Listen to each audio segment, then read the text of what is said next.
Department of Information Technology and the Department of Management.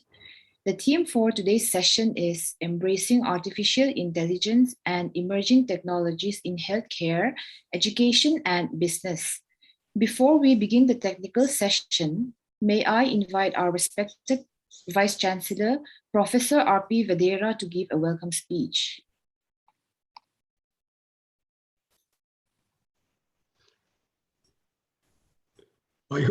Can you hear me? Yes, sir. It's loud and clear, sir. Okay. Good afternoon to all of you. And my special welcome to all the participants, resource persons, faculty members, the office staff, and the officers of ICFI University, Mizoram. Friends, we, as you all know, we have been having this special week for international webinars, which started from Monday, and today is the last international seminar on a very important and emerging theme, embracing artificial intelligence and emerging technologies in health, education, and business. The host, as you already know, is Ms. Lal Sangliani, Assistant Professor from the Department of Management, and the coordinator for the program, today's program, is Mr. Nangba Ningtemcha, popularly known as Mr. Vinod Kumar. He is the head of the IT department and senior most faculty in ICFI with a long experience. And we have the co-coordinator, assistant coordinator, Mr. Shmeem Akhtar. He's head of management department, and he is also maybe the second senior most faculty there in ICFI. I do congratulate both of them for working out the theme of this international webinar. I'm very much impressed. The theme, embracing artificial intelligence and emerging technologies in health, education, and business. They have confined to these three areas, but at the same time, I'm very pleased to know that they have done justice. They have done justice in selecting the sub-themes, one each from education, relating to education, one relating to health care, and one relating to the business. And even the resource persons, I appreciate your efforts that you could find out very good resource persons with the limitation that we have as a small university. Dr. Habizam Basanta, and he's going to talk on, I think he has been placed in the first order. I think maybe he's the man who will be the opening batsman for this particular international webinar. The topic on which he will be enlightening us is on trends in artificial intelligence and their implications for healthcare system.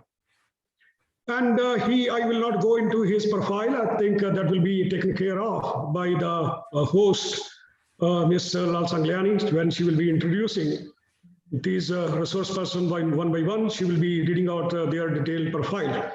But I am very much convinced, I have gone through their profile, I am very much convinced they are the right persons to be there with us today. Then we have our own local lady, Ms. Casey Lalram Chouani.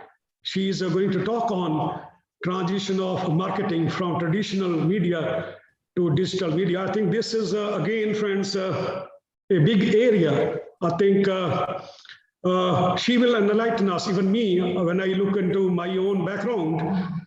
I am not, may not be the right person to give the welcome address, because welcome address is not simply welcome address. You have to say a few things on the theme of this. I was thinking of, I could have requested Mr. Vinod to give the welcome address on my behalf are falling. This is what happens even in MZU. Whenever are falling, I know my vice chancellor is from biotechnology background. So whenever anything comes relating to humanities and social sciences, he always will ask me, to, sir, can you please go and take care of as a maybe chief guest or this falling. But friends, I'm not completely ignorant, but I have not very deeper understanding as yet, although I have given this kind of address in MJRU when my engineering department was organizing a workshop on IoT, that Internet of Things. I think there also I had to do little reading on to understand the things. Even today also, whatever little this I have understood, I'll try to say a few lines on what is the theme and what is the importance and what kind of world will evolve or falling, because we are still in the infancy stage as far as the use of artificial intelligence is concerned.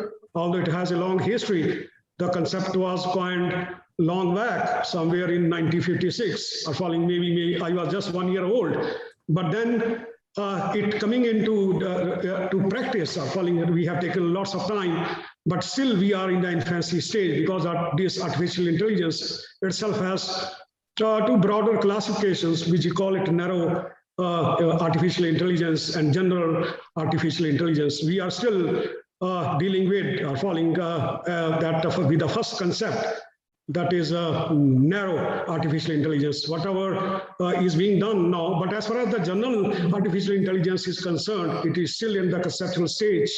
I think lots of time will take. People have been asking when we will be able to or falling fully utilize this artificial intelligence in respect to the general artificial intelligence. I think I know people like me are very old. I don't know whether we will be there or falling when, because I can imagine the kind of world that will emerge, evolve. You young people like Lal Sangliani and all young faculty of this, you will be able to see the use, the comprehensive use of artificial intelligence. I was trying to read something, what is an ordinary machine and intelligent machine are falling, okay? We are trying to whatever machine, whatever we have as of now, I think they have some intelligence to some extent. But intelligence of this, the flexibilities of intelligence that we human beings have, I think those have not yet been achieved. Lots of work in this direction need to be done. So anyway, friends, we have the resource person. They will enlighten us on this particular issue. Then we have this. I was talking about Mr. Casey Ramchwani. I think she is from IIFT Delhi. Okay. And she has a corporate experience in 2 countries, more than maybe 10 years, in India as well as in Hong Kong. I think she will be enlightening us, educating us on this area, how this transition is happening, and what are the future possibilities. And third, last speaker, but not the least, this is Dr. N. Robin Mehte. So he is from RI Bhubaneswar. He has education background. So because we have 3 these aspects, education, healthcare, and the business, all these 3 are being attended to. He will be talking on virtual reality possibilities and challenges in marketing education, as a sustainable marketing education as a sustainable model. So I think with these 3 topics are being deliberated today, I think even me also are falling. I will not be able to leave even for 1 minute because I have to learn, I have to understand. Falling, although I am old, but age is not a factor in learning. It's a lifelong learning process. Falling, okay, all of us do not know everything. We know very little. I think that we have to expand our knowledge. That's what I have been asking my faculty, their junior faculty, there in MJU, that whenever you get any opportunity to participate in seminar or webinars or PhD vivas or any kind of this academic program happening, I think you should not miss. So you in one webinar, you can learn hundreds and thousands of things. I have my own understanding about the Northeast and in all this the 4 seminars which have happened, I think I have become much richer. And today is a little more technical area, but I am sure that our resource person, they will try to make us understand what exactly they would like to do this. So friends, I had a talk on in the biotechnology department. I was the chief guest. I had to talk. So I had on that day I had said, biotechnology is the future for the world. Following all, it has solutions for everything. So I think today is artificial intelligence. Even artificial intelligence also will go into biotechnology. It will get into every field, not only the health and education, and this every sphere of human life, it will get impacted. I think we cannot imagine today what kind of world will evolve when this artificial intelligence will be fully operational, what kind of world of work, what kind of jobs, what kind of even courses, education courses will come in. So I being from the background of education, I always think of that how to integrate these new concepts. I think you might have heard about emotional intelligence and spiritual intelligence, now artificial intelligence. And Gordon falling in maybe somewhere in 80s, he had talked about multiple intelligence. He was talking in context of the human beings, but artificial intelligence is a relation to the machines, technology. Okay. So what I'm trying to say here is, we must integrate these concepts in our school textbooks. And I think the children must be sensitized to this concept from the class 1, 2, 3. What is emotional intelligence? What is spiritual intelligence? What is artificial intelligence? And as we have introduced our IT, I think that computer education in all the schools, every schools, modern school, they have their computer labs. They have some component in their timetable where the students are following. No, this from you can imagine when Mr. Rajiv Gandhi, he took over as a prime minister in 1984. Or following, he's the man who had introduced the computers in the education Indian system. And 84, 16 plus this, 37 years. Within this, I think now, today, everything is online, falling because of the COVID. So I think if we had no computers, we could have imagined how it would have impacted us, falling. So friends, I think we should make our coming generations, we should sensitize them what is artificial intelligence, and what are the future possibilities, what kind of world, because they have to, they are the one who have to live with this kind of world which will evolve in the time to come. Friends, I will not take much time. I welcome all of you.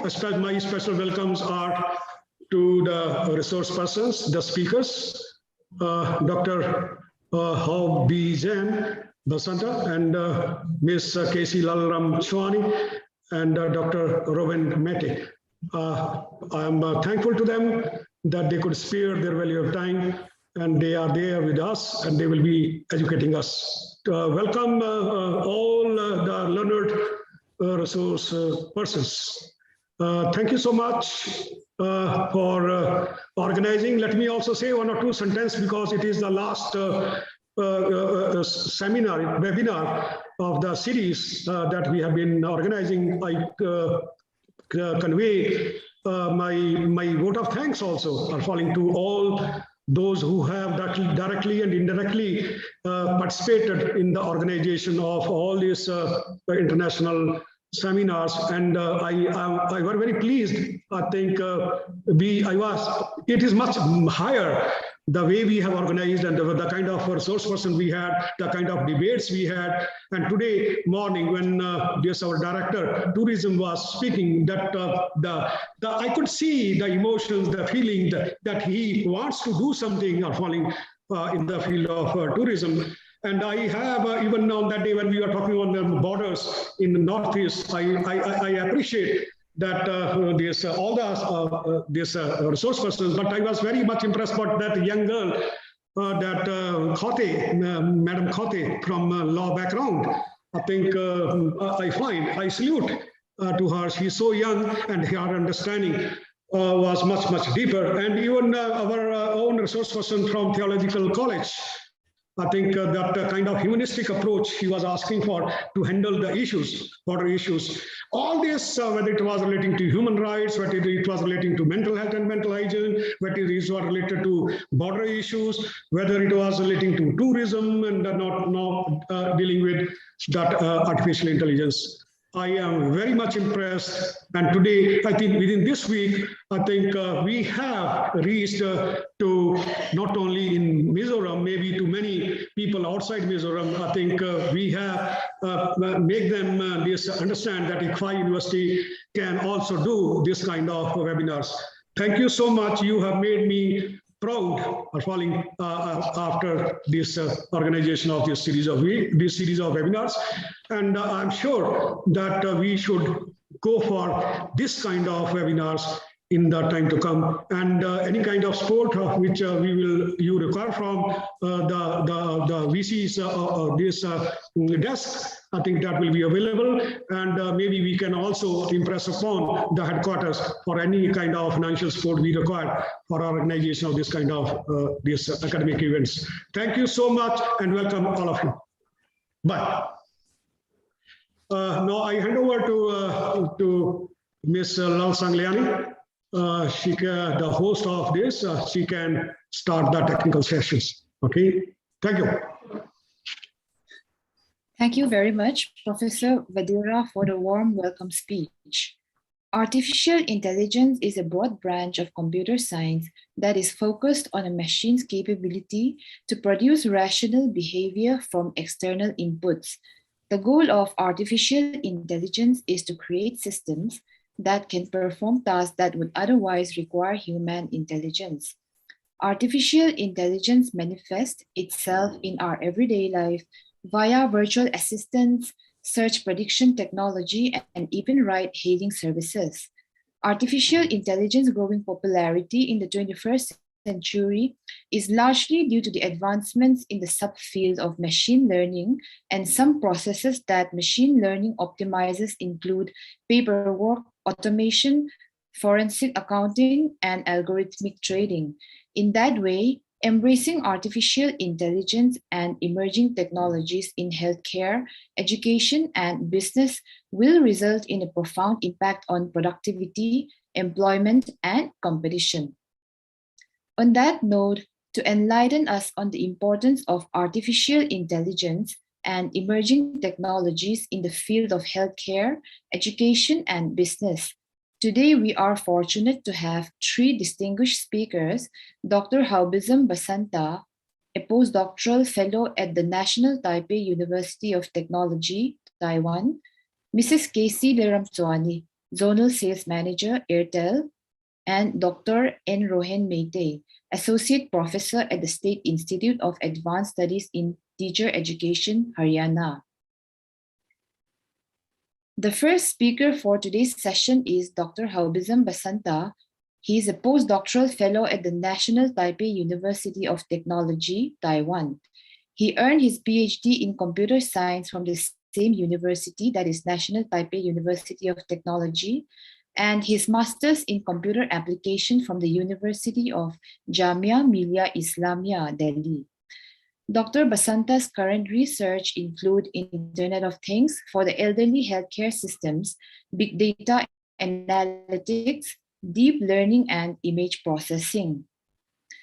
I would like to add that Dr. Basanta will not be able to present till the end of the session. So if any of the participants have any queries or any questions from the topic covered by him, you may send in your questions in the chat box and they will be addressed at the end of his lecture. Now, may I invite Dr. Basanta to give his lecture on trends in artificial intelligence and their implications for the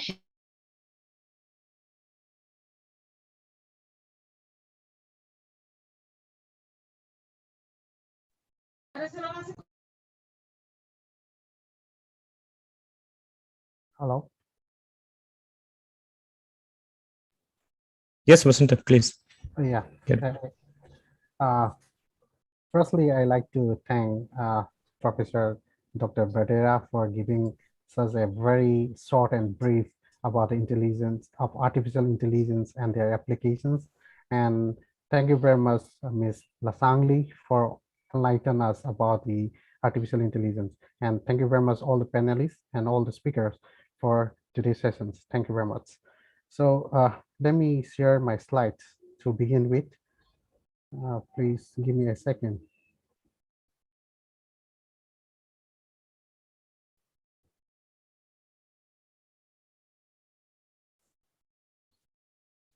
Yeah, as Lasangli already addressed about me, my name is Basanta and I'm currently doing postdoc at National Taipei University of Technology, Taiwan. And today in this opportunity day, I'll be talking about trends in AI and their implications for the healthcare systems. In these presentations outlines, I'll be covering about research perspective of AI, the tools and requirement for the research, and then AI in healthcare system and its applications. And I also add a topic that is not actually not included into the sessions, but I want to enlighten the students about the scope and study in Taiwan. So let's, before we go into the deep, let's know what is AI is all about, As Professor Badera and Lasangli already addressed about AI. AI is not a current topic or something like newly existed. It's already existed for quite long and it's nothing new. And we experience this AI in our today's life, like in social networking, finance or banking, or any fraud detections. So for example, let's take an AI into the healthcare systems. For example, now and then we started collecting our healthcare database or healthcare clinical database from the patients. When we have these patients, we collected the data, then we use the machine learning algorithms to mine those data, and then the doctor can tell the early detections of the disease, or they can tell what type of disease can be or could be happen with or looking to that particular kind of data sets or clinical data sets. So a machine is something that can mimic like a human intelligence, or as well as it has the visualize to think, or like maybe in the form of image or sounds, then they have the ability to learn that kind of patterns or that kind of data that is input into the machine. Then they have a logical reasoning. From that logical reasoning, they can get a knowledge. That knowledge helps us to decide a particular, maybe in the field of banking, maybe in the field of healthcare system, to decide what could be the possible outcomes from those particular data. For example, AI based on the technology and capabilities, AI divided into three sections: artificial narrow intelligence, then artificial general intelligence, and artificial super intelligence. For example, in artificial narrow intelligence, those intelligence or those machines that can do or perform a specific task like self-driverless car, or like the voice recognitions using Siri, then the Cortana in Microsoft, and then the Google, okay, Google in the Google platform. So for example, in artificial general, it's like as a smart as a human that can has a emotions, that can have thinking, that can has relate to the human being. But for example, let's use an example like advanced robotic, the humanoid Sophia, that was launched in the Hong Kong-based company, Hessen Robotic, which has the ability to recognize 60 different facial expressions, as well as it can interact with the people with the natural language. But the limitation still exists, but we are not sure how far this robot can help to think and realize, or maybe have sense like as a human being. So it will take long time to go along with this artificial general intelligence. But we are now in the era of artificial narrow intelligence, where we are given a specific programs or language or algorithm to perform a particular task. Now, the last one is the artificial super intelligence. This artificial super intelligence, it's a little bit far away from what we are talking about artificial intelligence applications. For example, they will be much smarter than the human being, means they have the ability to think, decide, and they can do or rules against the people or against the choice of a human being. These things can be seen only in the robots movie, or maybe in the Matrix movie, or you can see in any fictions movie that the robot can overcome the human sense than the other. So these are still exist in the fictions, but it will be like take long time to come to the existence in the real world. So to achieve the AI in the real life, the AI started in 1950 to 1970, which can mimic exactly like as a human being. Then it has a sub-branch known as a machine learning that started in 1980 to 2006. So for example, in this one, the machine learning is divided into 3 or 4 sections, like supervised learning. For example, in the supervised learning, we classify the level data. For example, let's take an example. See, for example, we have a image for the fundus image. These fundus images are from diabetic patients, and then these data are labeled by a physicians or well-experienced physicians. Then they are fed to the convolutional neural network or artificial neural network. Then after learning their features, then they are classified to diabetes retinopathy or normal. Why it is called the supervised learning? Because before we started, this data that we are used for input are already labeled by the physicians. That is why it is known as a supervised learning, and that is uh, especially used for classifying the only the level data. And another one is the unsupervised learning. In this unsupervised learning, let's take an example. For example, you have different images, like you have the brain from the MRI, or you have the fundus image or the lungs images. Then these images are not labeled, or they are not defined what type of, like this is a MRI or this is a fundus image. It's not defined. We fit into the neural network, then based on the features or based on the shape or the size or based on the color, they are grouped into different based on their features. For example, like say this is the MRI CT scan, so they group it together into a particular cluster. This is called the association of a particular image or the features of this particular object, like for example MRI.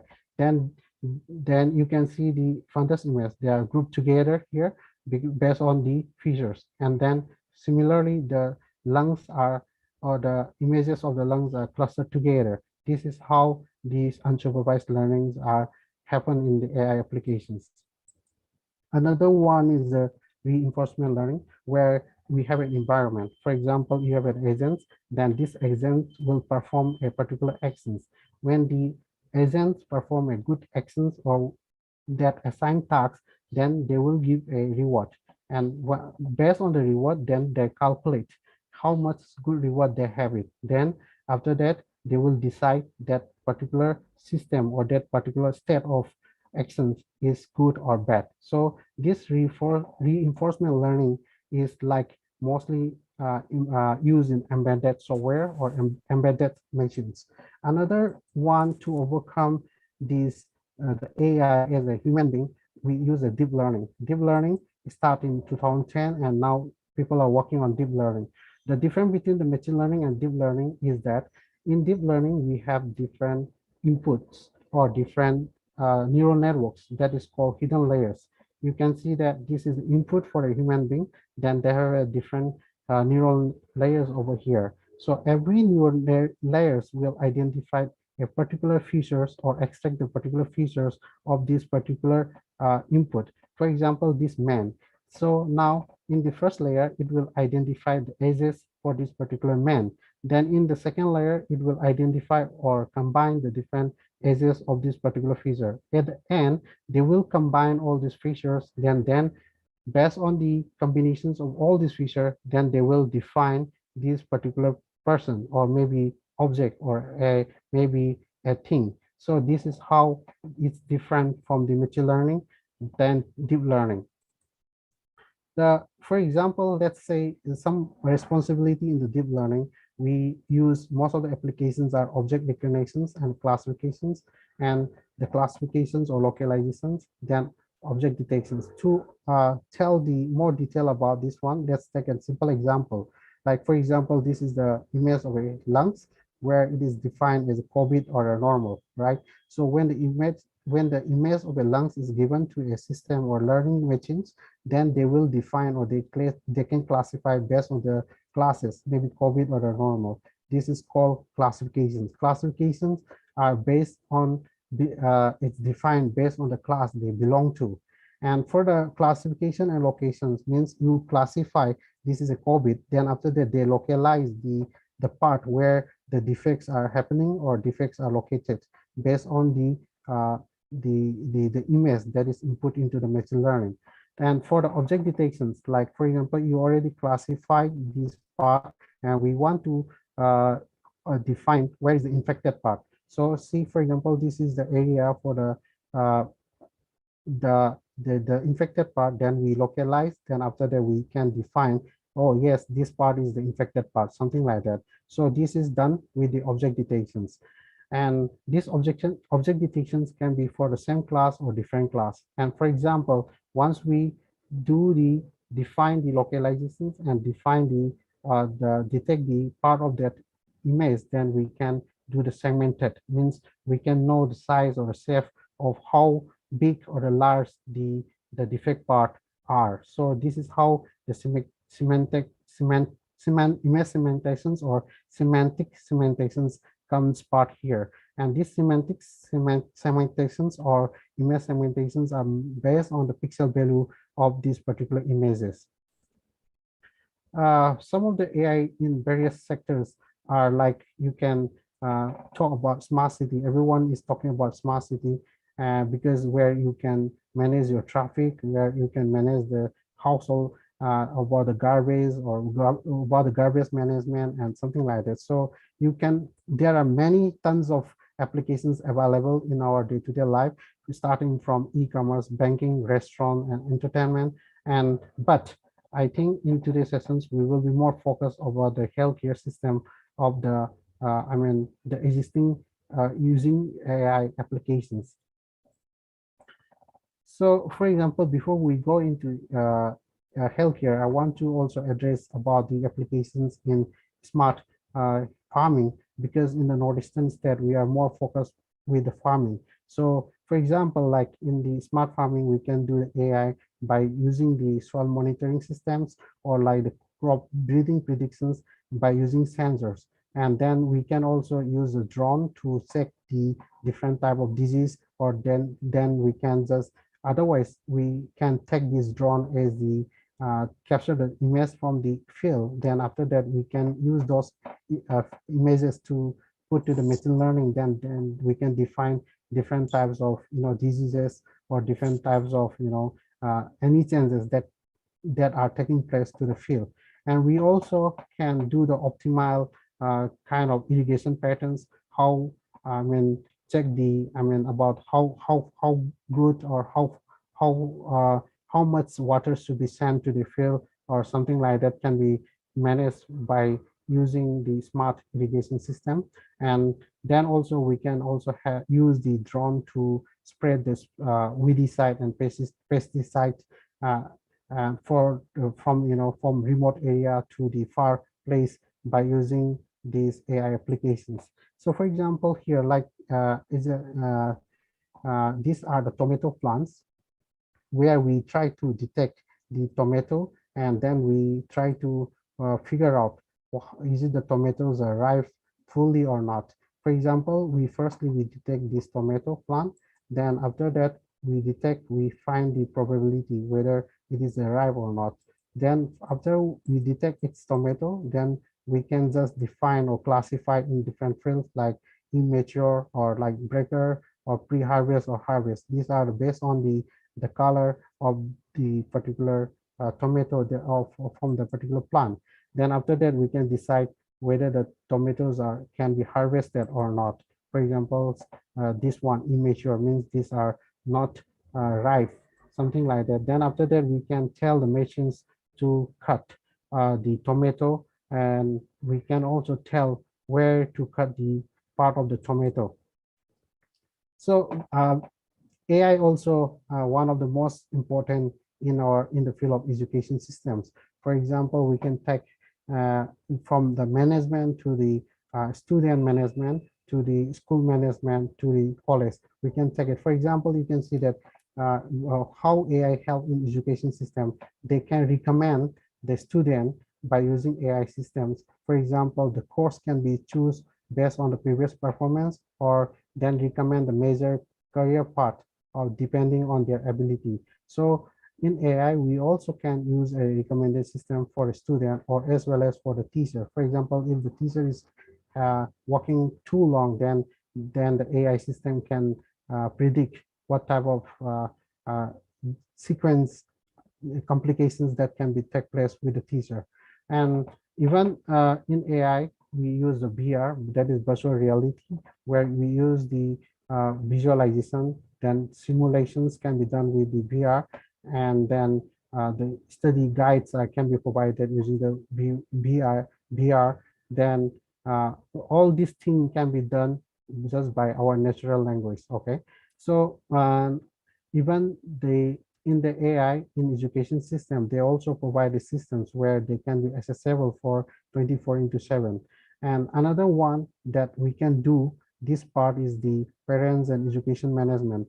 Sometimes when parents are busy, they don't have time to go to the school, or they don't have time to talk with the teacher. So this management part with the parent is very much important to keep their student a very well educated and to look after their kids in a very precise way. For example, parent education can be done with a virtual meeting, or like update the student performance score and attendance can be done with the help of AI, or even they can manage timely with the tuition fees or extra expenditures that should be taken place by the parents, not to the not to disturb the right of the student educations when it comes to the expenditure. Healthcare system is one of the most important in our day-to-day life from birth till death, and when we we have different kind of sequence of disease or ailment. So mostly we can focus on clinical data. We can collect lots of data from the patients, then we can examine from the data, then we can find the different patterns. What are the consequences of disease can be done from that clinical data. Then we also have the systems where we can do the remote monitoring from a distance, and drug management can be done. Then clinical radiology can be done using the AI. For example, importance of AI in healthcare system is it's play a vital role, starting from early detection of disease. Then it also help in treatment like robot assisted surgery. They also have a VR assessment where it helps the doctor as well as nurse to do medications, as well as the training purpose are being conducted with the simulators. And it also help in the radiology, especially the images of eyes and the lungs, and the MRI or CT scan can be done using the algorithms of machine learning to differentiate the early stage or differentiate different kind of disease they are suffering by looking to the images. Then for the electronic health record, they also can use the wearable devices. There are tons of wearable devices are available, but they are not clinically used, but they are limited for the clinical use. So that is why if everybody want to use the wearable device, that should be defined or by the clinic to use for the for clinical purpose. They should have be certified. Otherwise, it's not good. But for the for the general practice or just to collect some data, we can use the wearable device. Then those wearable device can collect the data, then transfer to the mobile apps or the machine learning to predict the early detections of their disease. So some of the companies that are working especially in AI, are like, for example, Google DeepMind, where they use to identify the eye disease or diabetes retinopathy. They also focus on breast cancer diagnosis. And this one, the Babylon is playing a great role in medical healthcare systems, where they are allowed to talk or naturally with the patients, and then they can take an appointment to consult with a doctor. So these kind of applications are done with the chatbot, where they are allowed to put all the symptoms they have. Then from that symptoms, they are decided to, I mean, whether they have to consult a doctor or not, or and even they are given the place where the doctors are located and the pharmacies or the clinicals are located, so that they can go directly or immediately to consult with a doctor when in any case of emergency. IBM Watson Health also one of the most vital vendor that is playing a vital roles in fighting the oncologies, especially they deal with the cancers treatment, and they also provide a personal and efficient treatment experience, especially for the cancer, as well as they also provide different platforms to connect many vendors of healthcare systems.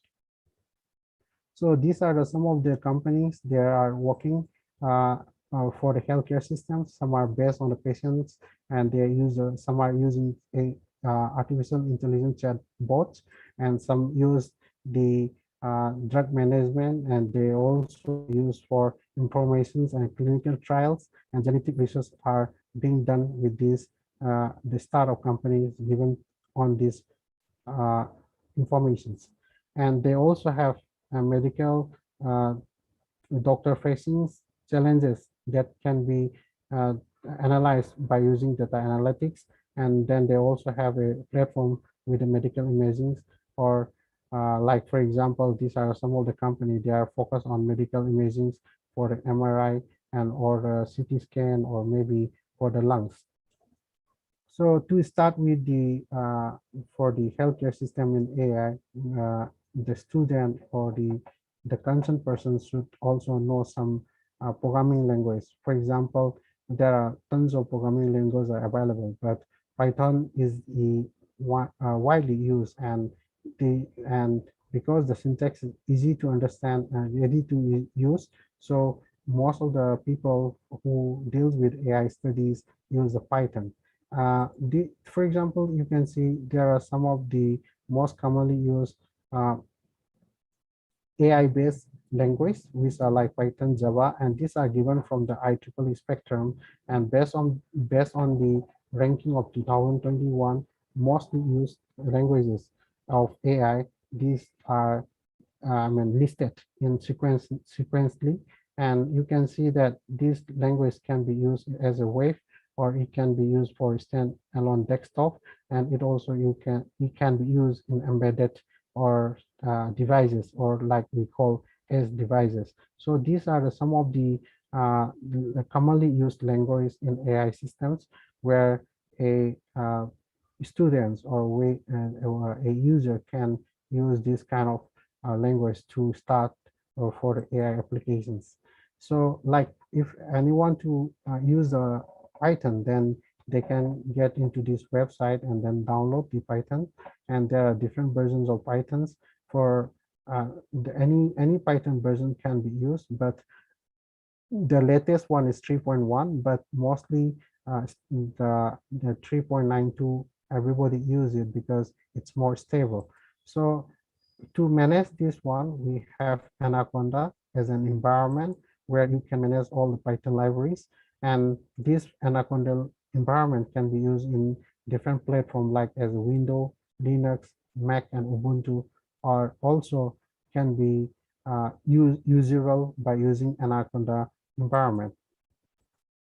Then we have Anaconda as a graphical user to launch the API. For example, you can launch Jupyter Notebook, or then you can use the Spider, or you can RStudio graphically launch from the AI this Anaconda environment. Then you also have a ID environments where you can use any one of these one like Python, Visual Studio, Spider, or maybe you can use the Colab or Jupyter Notebook, but these are mostly based on the web applications. Like you can use the web browser for use the Colab and the Jupyter Notebook, but others are you can use in your own standalone desktops. So some of the applications that you can focus for AI in deep learning, for example, text-based applications, image recognition, sound recognitions. For that, you can use TensorFlow, or for the image classification prediction, you can also use the Keras and PyTorch. So for a beginner to start with the AI, they can learn the TensorFlow, Keras, and PyTorch, and this is more than enough for the beginner. So you can focus with these three platforms, then you can start learning AI. For example, if you're using the Keras, these are some of the open source well-known applications of AI models that are that you can implement. For example, you can take any one of these models, and then you can find the size and their accuracy, and then based on your like image or based on the data, you can use any one of these AI models. And for to see the model performance of this existing open source AI model, you can go to the Keras IO and API applications to download any one of these applications and see their performance. And most of the accuracy given here, the top one, top five are use the pre-trained weight that is called ImageNet, that which has around 100 classes of different data sets.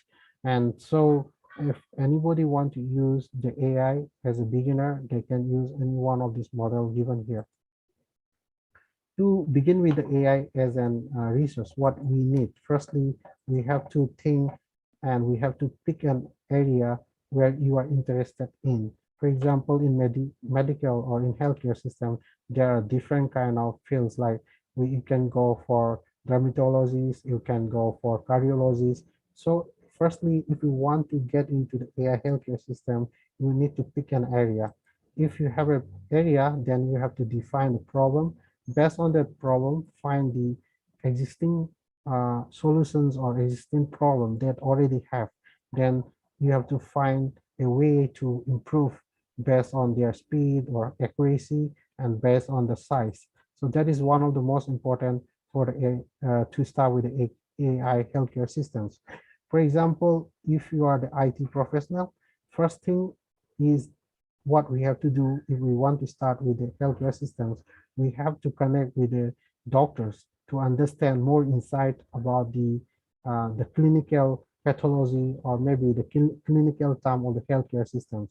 So if you are IT professional, then there should a way to link with the doctor to connect. Otherwise, it is not that easy to start with AI applications for healthcare systems to start for a as a resource or for to apply as an applications based.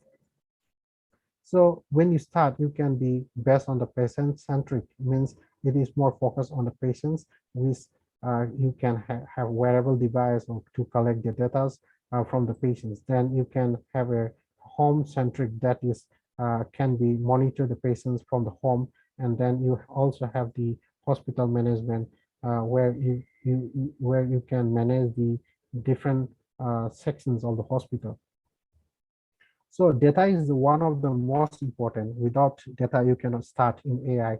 And to collect the data from a particular patient or from someone, it's not that easy, because we need privacy and security for every data that you collected from the patients. But if you want to start, if you don't have any connection with the doctors, first thing you can start is that you can collect the data from the open source like Kaggle. You can scan this QR code, and then you can directly go to the healthcare data set that is already available in Kaggle. Then another one is UCI. These are the machine learning repository where all the data are already many tons of healthcare data are available. So if you want to start for the research, you can scan this QR code, and that will link to the healthcare database of UCI. Then student can start downloading from there. Another one is Open Neuro, and here they contain MRI, MAC, and EEG, IEG dataset, and they also can download from this QR code. You can just scan it, and then you can go directly to all the dataset mentioned over here. The other dataset that you can download are like these are the dataset, publicly available dataset for the student can download directly. So like you can download a COVID dataset or X-ray dataset, or maybe about eye and CT scans. For this one, you can go to this link, and I already give the link over here. In this link, you can go, and from this link, you will find the caption here. If you click there, these captions, that will directly link to that database. And so from this database, you can download directly, and you can start your applications of AI in healthcare system. Actually, the medical data, for example, if you're using the image, the data size are very big. So if you train with a GPU or CPU, it may take long time. For that, we have to use GPU. If it is not compulsory, but if you want it to be make more faster, so it is recommended to use the GPU. So, but Google Colab provide you a free GPU where you can use and train your AI models. So to go into the Google Colab, you can just type this Google Colab research.google.com in any browser. Then you will take you to this application to this interface, and from this interface you can choose the runtime here. Then from this runtime, then you can choose GPU. So this GPU, once you choose, this will allow you to run for 12 hours. So, but these are all for free. But if you want to buy a a better one, then you have to use you have to pay some money, maybe around 9.9 US dollar every month. So that is how you can use GPU. If you don't have the GPU at home, you can use the GPU from the Google online, Then you also can check what type of GPU you have. Just you have to click the command here. Then from there you can see what type of GPU you are allotted. Because here the Tesla K80 here is the not that good GPU, because I'm using the free version. But if you are using the paid version, their GPU are much faster, and they don't have limitations for using or for running your AI matching database. So for example, let's take an for AI in deep learning. Every company, and mostly in the healthcare system, they are more focused on classifying the different kind of images, mainly the MRI or for example, recently the COVID was like it's pandemic to the whole world. So everybody was using the COVID lungs images to check and predict the early stages of the COVID. So by taking this example, for example, if you want the image to use as an to classify or detect the early stages of their uh, difficulties or maybe their consequence, you can use these images. For example, if you take an image of a CT scan or MRI, now first thing what you have to do is that you have to clean this raw data. By maybe you can use delete the haze of blur images, or maybe you can delete the noise. Then once after you delete the noise, then the third step is to annotate. This annotation is very much important, and that is why we call supervised learning, because we have to annotate the data. Without the annotations, these data classifications may not be good. So these again rely on the medical practitioners with the expert knowledge. Without the expert knowledge, the classifications or maybe the predictions may not be that good. So this stage or this part is one of the most important for analyzing the image of medical uh, in the field of medical health images to identify whether they are going to be the good or bad. So this part is one of the most important. Once you are annotate these or label this data, then you can fit into the neural network, or what we call convolutional neural network. Then after that, you train, and then you have a new test data set to fit into the trend model. Then after that, you can define different types of like benign or malignant based on the input data. Also, you can deploy in the mobile or web, or you can also deploy in the desktop.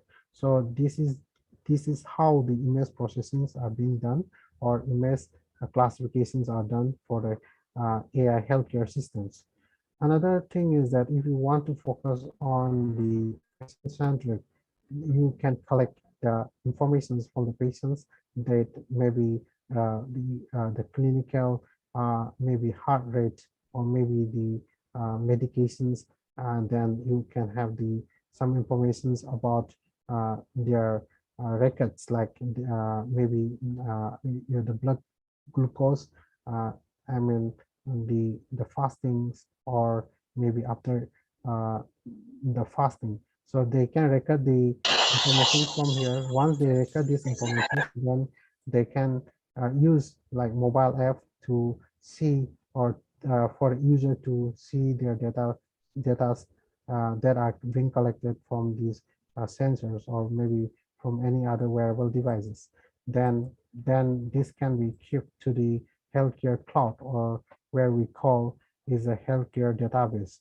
Then from this database, the doctor can collect the information from this healthcare database. Then in case of any emergency, they can share they can take care of these patients in case of any emergency.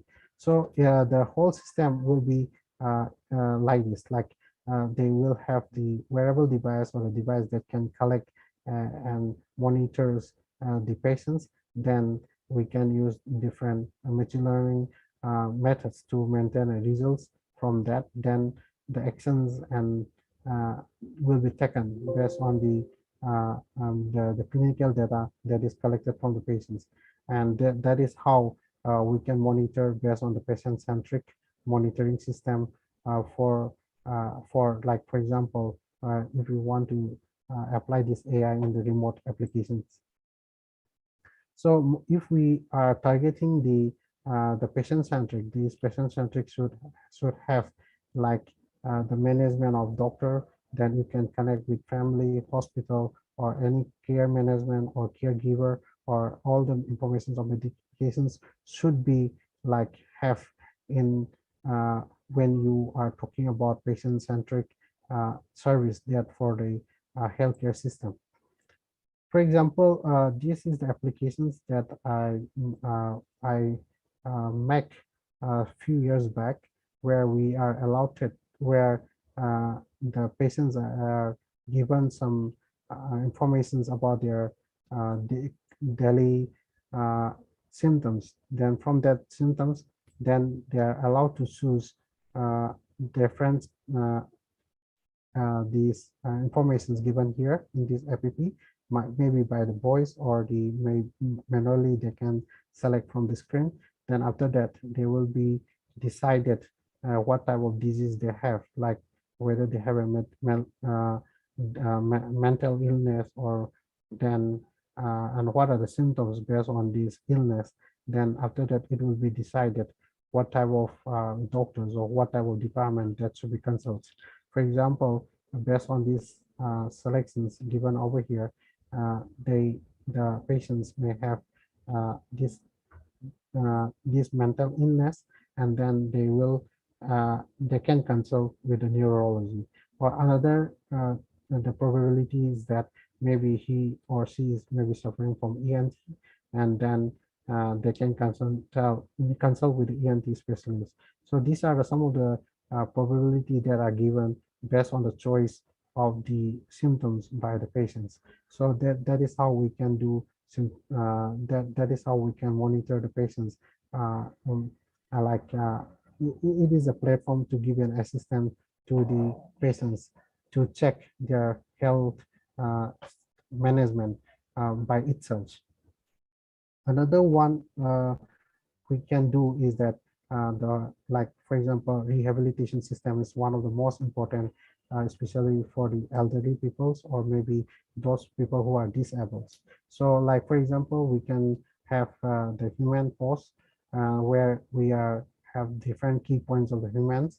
Then these human key points are fed to the convolutional neural network, and based on these informations, then we can define or we can have classify different posture like standing, sitting, lying, and fall or walking. So this kind of daily activity management can be also done by using AI healthcare system. Or even if you have like physiology, then we can define how big their angles, or we can just calculate, then we can tell that the how able their legs or maybe their bodies. So based on these AI applications, we also you can use in rehabilitation system. Another one we can use for the people, or especially those people who are suffering from Alzheimer or Parkinson's. We can use mostly the people who are suffering from Alzheimer and Parkinson's. They have a hand tremors, like the hands cannot hold or maybe cannot uh, uh, the whole and or grips anything, like for example maybe the spoon or maybe the walking stick, something like that. So for that we have a sensor. The sensors are put in this walking stick. Then from this walking stick, then we can see the hand movements. Then from here in the B, in these pictures, you can see that the movements of the hand when the patient is using this walking stick. Then from this we can calculate their left and right movement of the hands, the forward or backward of the movements. Then after all, based on this data analysis, we can just tell how big or how slow the patients move or cannot hold the things properly. So this is how we can see.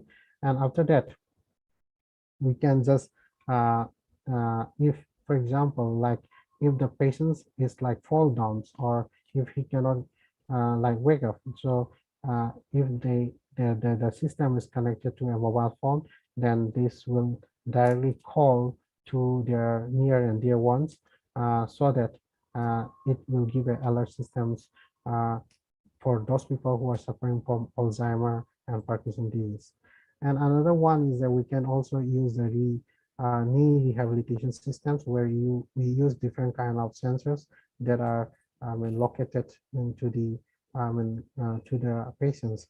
And then from these sensors, we have the sensor reading here, and we can see how frequency that leg can move, and the degree of the angle can be measured from this sensor that is already fixed to the patients.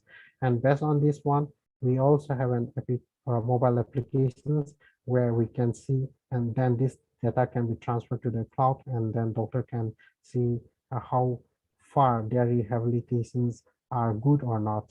So this is the systems where we can check by using AI and the AI and the sensors, wearable sensors, to monitor the joint angles, or maybe their abilities of walking, or maybe we say the gait analysis can be done with this kind of applications. Then we also can have, we make an applications that is like, for example, if you want to see the patterns for the recognitions for the sleeping, we can check whether the patients or whether the users are sleeping properly or not. This application is mainly best for those patients who have problem with sleeping, So we have the bed is like embedded with different sensors. For example, we put 6 sensors on this bed, and based on these sensors, then we can find out the different angles of the sensors and different frequency of the sensor. Based on this frequency, we can just tell to the patients that whether they have uh, good postures or whether they have a good sleeping or not. So these are some of the applications using for the AI or machine learning in the healthcare systems. So beside this one, there are many applications that the student can focus, like object detections and image classification, time series, sentimental analysis, big data, or maybe the face recognition and speech recognitions. So if anybody want to study about the AI, they can just focus on this area. First, this is not related with this session, but I just add in to enlighten some about, some information about the study in Taiwan. Taiwan is one of the best place for study, especially for the higher educations. There are many good universities around. There are like 16 universities with the World QS ranking and 35 university with the ASEAN University. So these are some of the best university in Taiwan. And like if you want to study in Taiwan, you can come here without any penny. So for that, you need to apply some scholarship that is provided by the government of Taiwan. The first one is called MOE, Ministry of Education, given by the Taiwan Scholarship. Then another is the International Graduate Program, and then ICDF. These are some of the scholarship already provided for the student, especially for the international student. So if any one of you want to come and study in Taiwan, you can apply this scholarship. The scholarship timings are from February to March, and for more detail, you can scan here, and all the information detail will be shown after you scan this QR code. Then this is another scholarship, which is known as the ICDF. You can scan this QR code, and after that you have more information. But the best part for this application is that they include India. So all the students from India, maybe like especially who are from the IT backgrounds, they can come here and study. So their application time will be in January to March 15. Sorry for this date, but this date will be changed based on the different year. So but the year is different, but the date will be remain same. So at this new student who are willing to study abroad for higher education, they can just scan it and they can get more information about this scholarship. Some of the brief summary of this scholarship are like they give for bachelor, master, and PhD. And for the bachelor, you can study for 4 years, and master 2 years, and PhD for 4 years. And these are some of the money that will be given to the students. And these monies are in Taiwan dollar, so not in the Indian money. So for example, like if a person is getting around 15,000 per month, it will be around 35,000 per month in Indian currency. So it's a good money. So if whosoever are willing to come, you can apply this scholarship and you can come to study in Taiwan. And if you want to study for intensive, you can come, you can use this TIFF, and this is the QR code.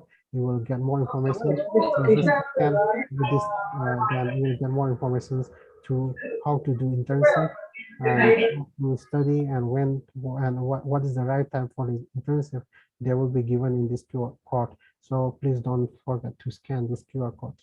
Then there also have some one-time scholarship where a student can apply, and for example, like if you are good enough, you can apply this scholarship, and this is one-time scholarship.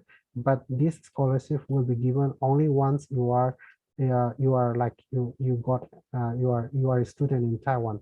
So this will be like around 3.5 in Indian currency.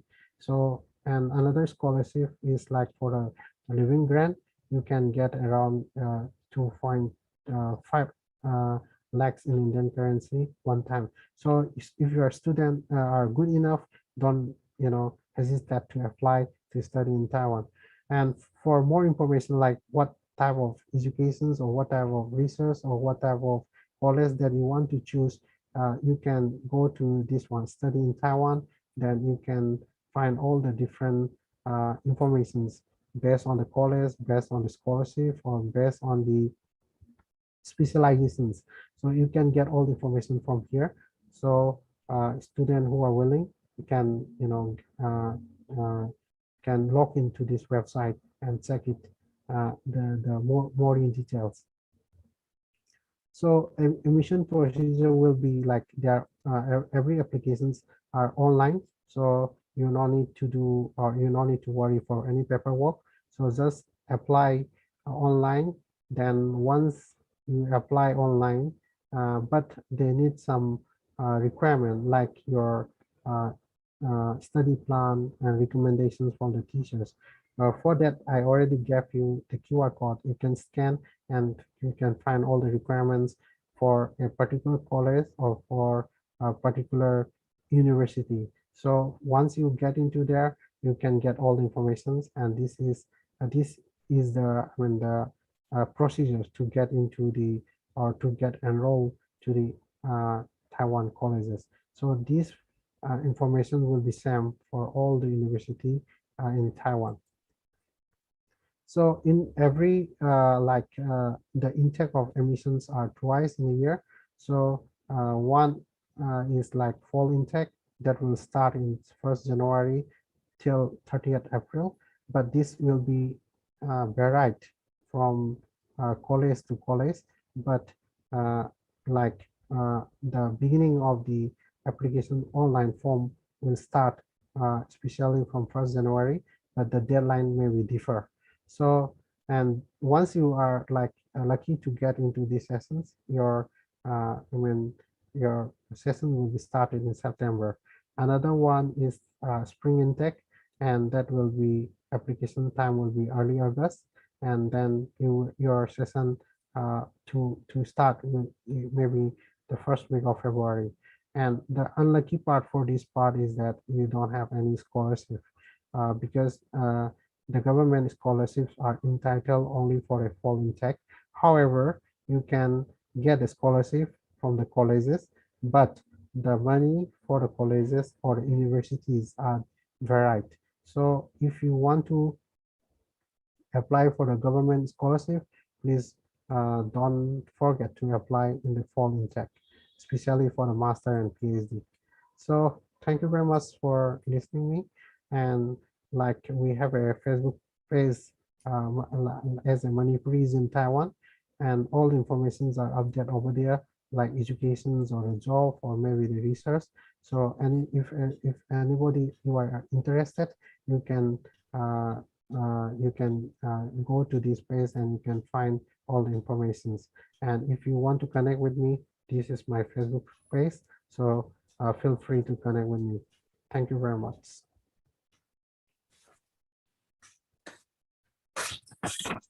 Thank you very much, Dr. Basanta, for your valuable and insightful lecture. We truly appreciate the information you have shared with us on ways to achieve artificial intelligence in real life and how artificial intelligence can make our life more efficient every day. Especially the information you have shared on ways to implement artificial intelligence in education will be greatly benefited by the participants. And we'll also try our best to learn the programming language for artificial intelligence. We have some few questions in the chat box. So should I read out the question or will you choose the questions on your own? Sure, you can read out the questions so that I can answer for them. Okay, the first question is from Mainak Chandre, And the question is it possible to create artificial consciousness? Yeah, sure. We can, like for example, like let's take an example about a COVID, which is one of the very challenging for each and every one of us. For example, like if we collect all the images or if we collect the symptoms of the COVID, then especially the lungs, because the most important symptom for the COVID, we talk about the defect in the lungs. So if we can collect the tons of these COVID images, and if we train to the machine learning using the deep learning algorithms, then we can define and detect what could be the next, or what extreme step can be take place by looking to these changes in their images. So if if we have well enough data, so AI can have a way out to find a solutions to fight this kind of dangerous disease that are fighting in every corner of the world. All right, thank you. So the next question is from Zarin. How can artificial intelligence help in early detection and planning for pandemic like COVID-19? As I mentioned, that we should, if we have the informations like the clinical data or maybe the images that we have from the patients. So once we check and once we select those important symptoms, then train with the AI models or deep learning models, then there is a chances to predict and detect I mean, the early sequence of difficulties to fight the COVID. Yeah, so the most important thing is the data. So if we have the good data and good informations about the symptoms, and then it is like good enough to fight the COVID at the early stage. Thank you, sir. Can we take on one more question? Oh, sure. What are the possibilities of using artificial intelligence in mental health care? Oh, actually, in artificial intelligence, like mostly they can use the uh, like those people who are suffering from Alzheimer or Parkinson's disease, they have a mental issue, right? So like for that one, we have a cognition test. Like uh, in today's slide, I didn't show it, but we have a cognition kind of applications where the patients are given that kind of applications. Then from that cognitions experiment, they are allowed to choose different kind of like for example, it can be a questionnaire or it can be formed in a game.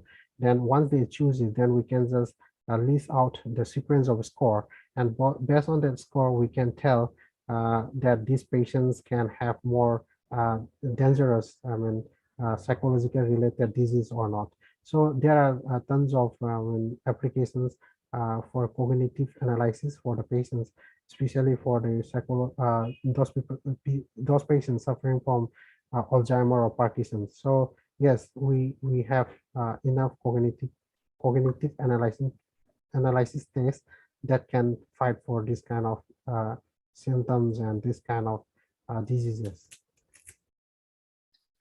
Thank you very much once again, Dr. Basanta. We truly appreciate the time you have spared for us this afternoon. I would like to add that a feedback form will be available in the chat box towards the end of the session. So all the participants, please fill up that form so that we can issue your e-certificates. Okay, so that is the end of Dr. Basanta's session. We will move on to the second speaker. She is Mrs. Casey Laramtuani. She has done her MBA from the Indian Institute of Foreign Trade, Delhi. She has over 10 years of corporate experience in India and Hong Kong. Currently, she is working with Airtel as the Zonal Sales Manager taking care of sales and operations for the state of Mizoram. Our topic for today's lecture is transition of marketing from traditional media to digital media. So now, ma'am, if you're ready, the platform is yours. Hi, thank you. Thank you so much, Miss. Shall I share my screen? Or Yes, please do. Please do.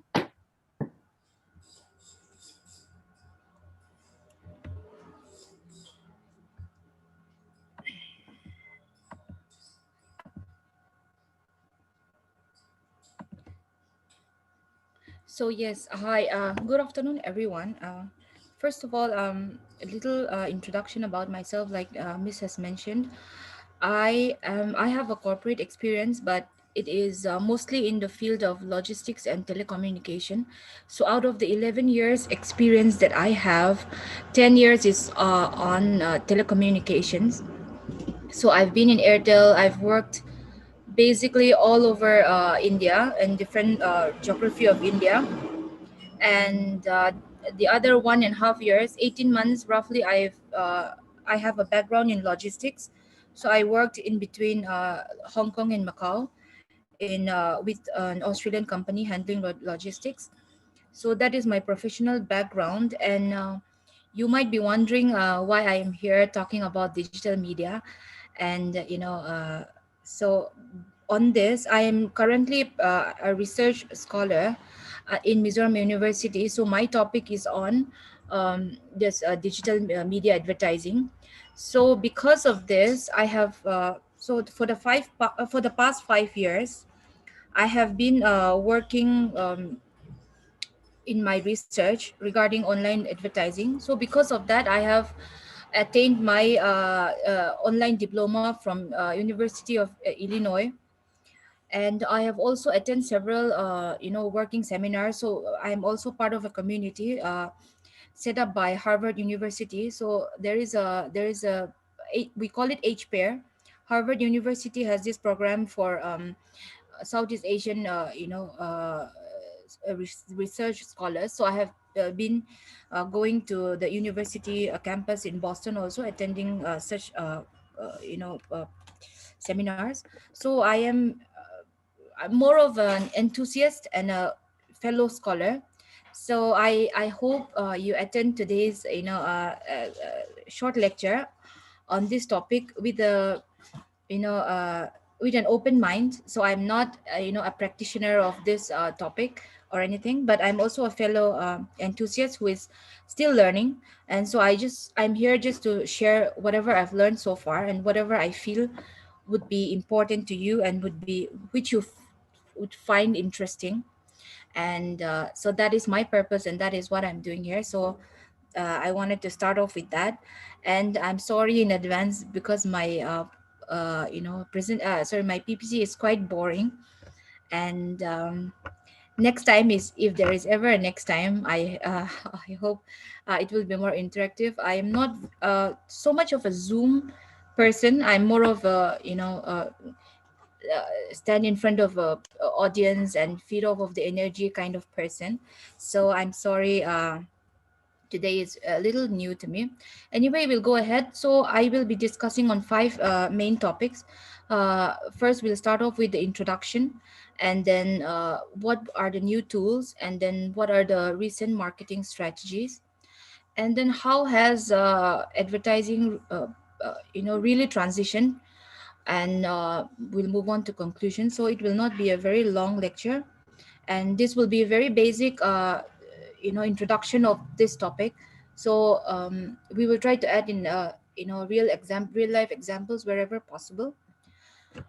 So for the introduction, so I think when we let's forget everything for a minute. And if you think of so if you take a moment to think of five new brands that you've recently heard of, be it local, be it a local a small business, or be it an international brand.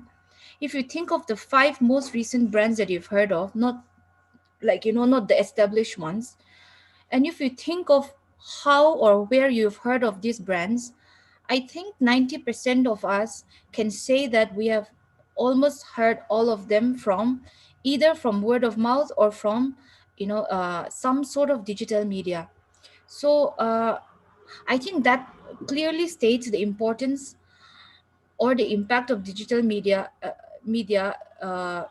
advertising that we see currently.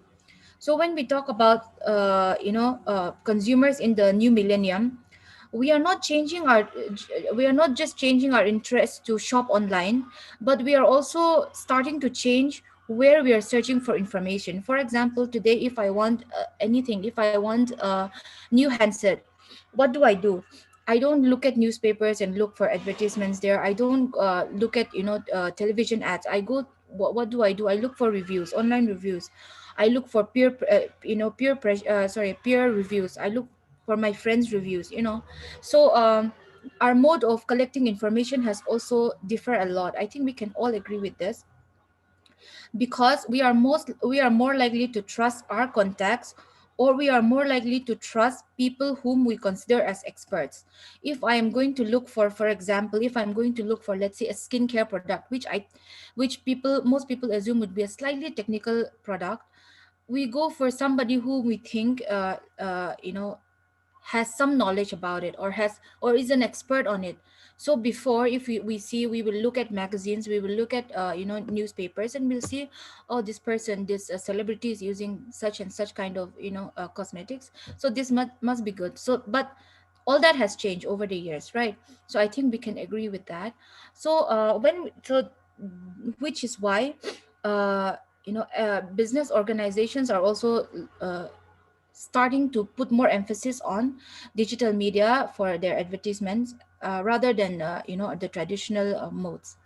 So when we talk about digital media advertising, what are the most popular types? So we see that there are social networks like Facebook and Instagram, which we all use daily, and there are photo sharing sites like Snapchat.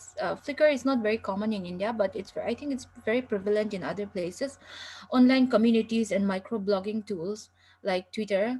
Again, Twitter is also not as prevalent, but I think it is starting to, with the younger generations, I think it is starting to gain more attraction. Then newsreader, again, not too popular in India probably, but video creating and sharing services, YouTube and TikTok, as we all know. So like we said, customers are now finding information through social media. And usually, why did we start trusting let's say internet word of mouth?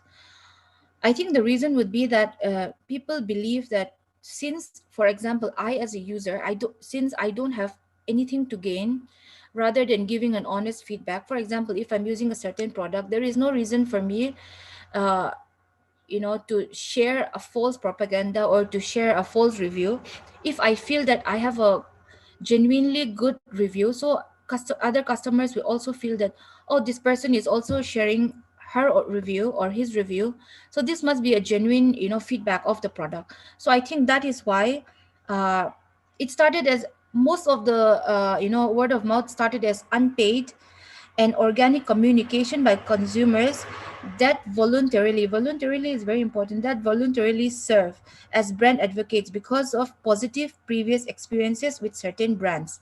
This is the definition given by Scott in 2015.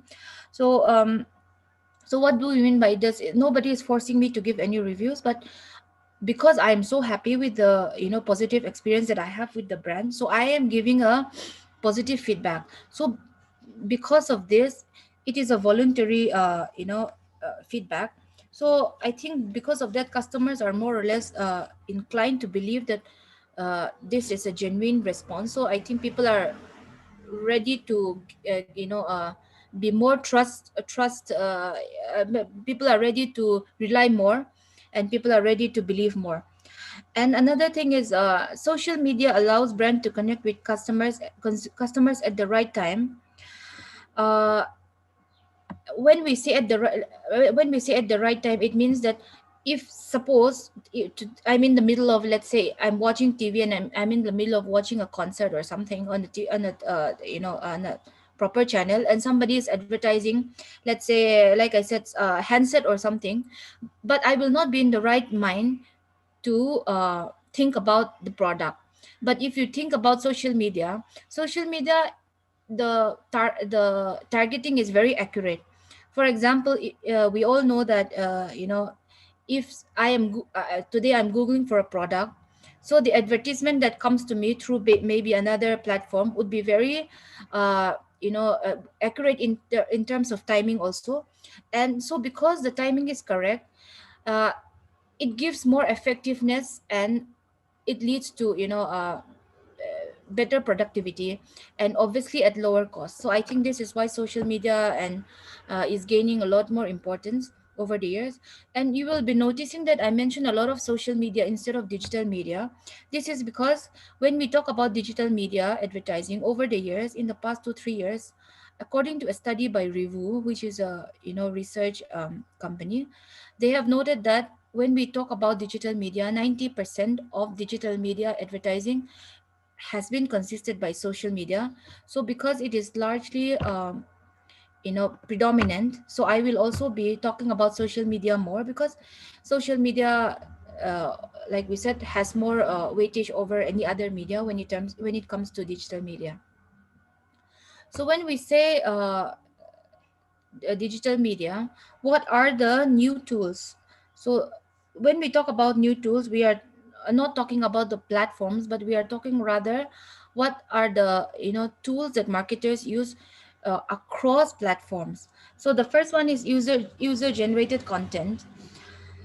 When we say user generated content, it can also mean user created content. So any content that is created by a user, not a brand, but any user that is available on the internet. It can be in terms of video, it can be in terms of audio, images, reviews, anything. So this content is often distributed with no management or ownership. For example, if I give a review, let's say on Zomato, that brand can use his review, my review, and share it as a customer review, and I have no ownership over it, because it was voluntarily given to me. Uh, it was voluntarily given by me on a social media platform. So I hope that is clear. So, example, on a non-business related, I think we all know and see all these memes that we see. This is a very clear example of user-generated content. All these memes that are available everywhere.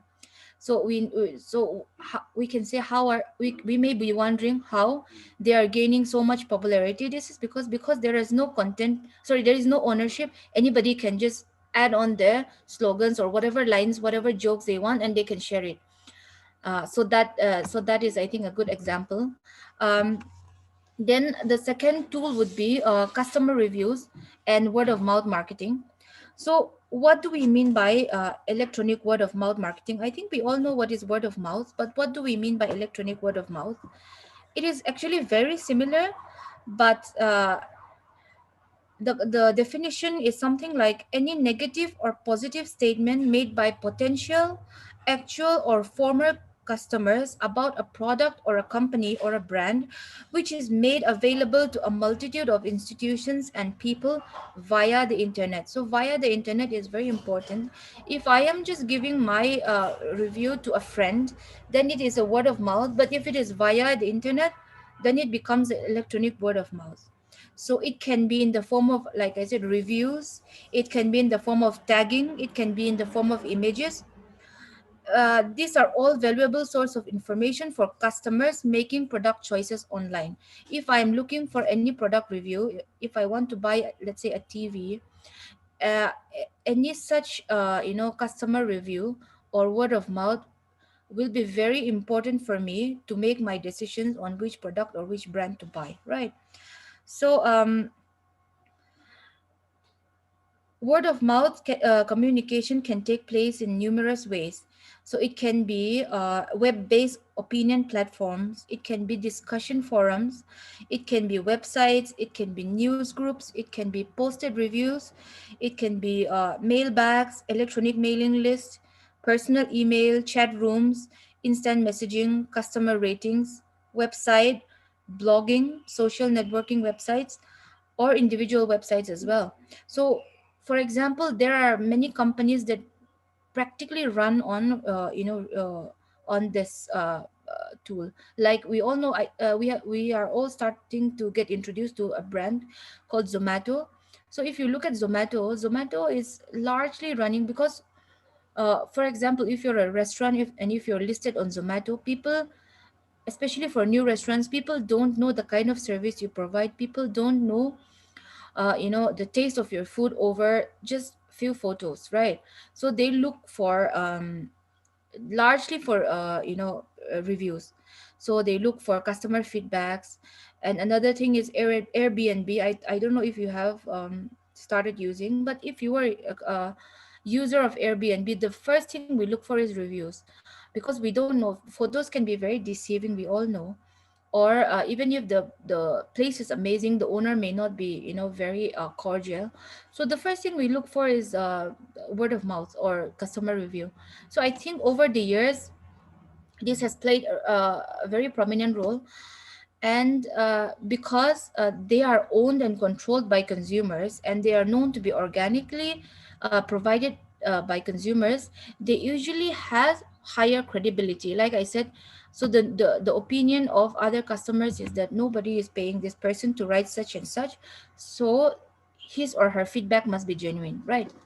So, and the third one, which is probably right now the biggest thing that has blown up over the years, and probably right now more so with COVID, is influencer marketing. I think this has become very prominent in Mizoram also.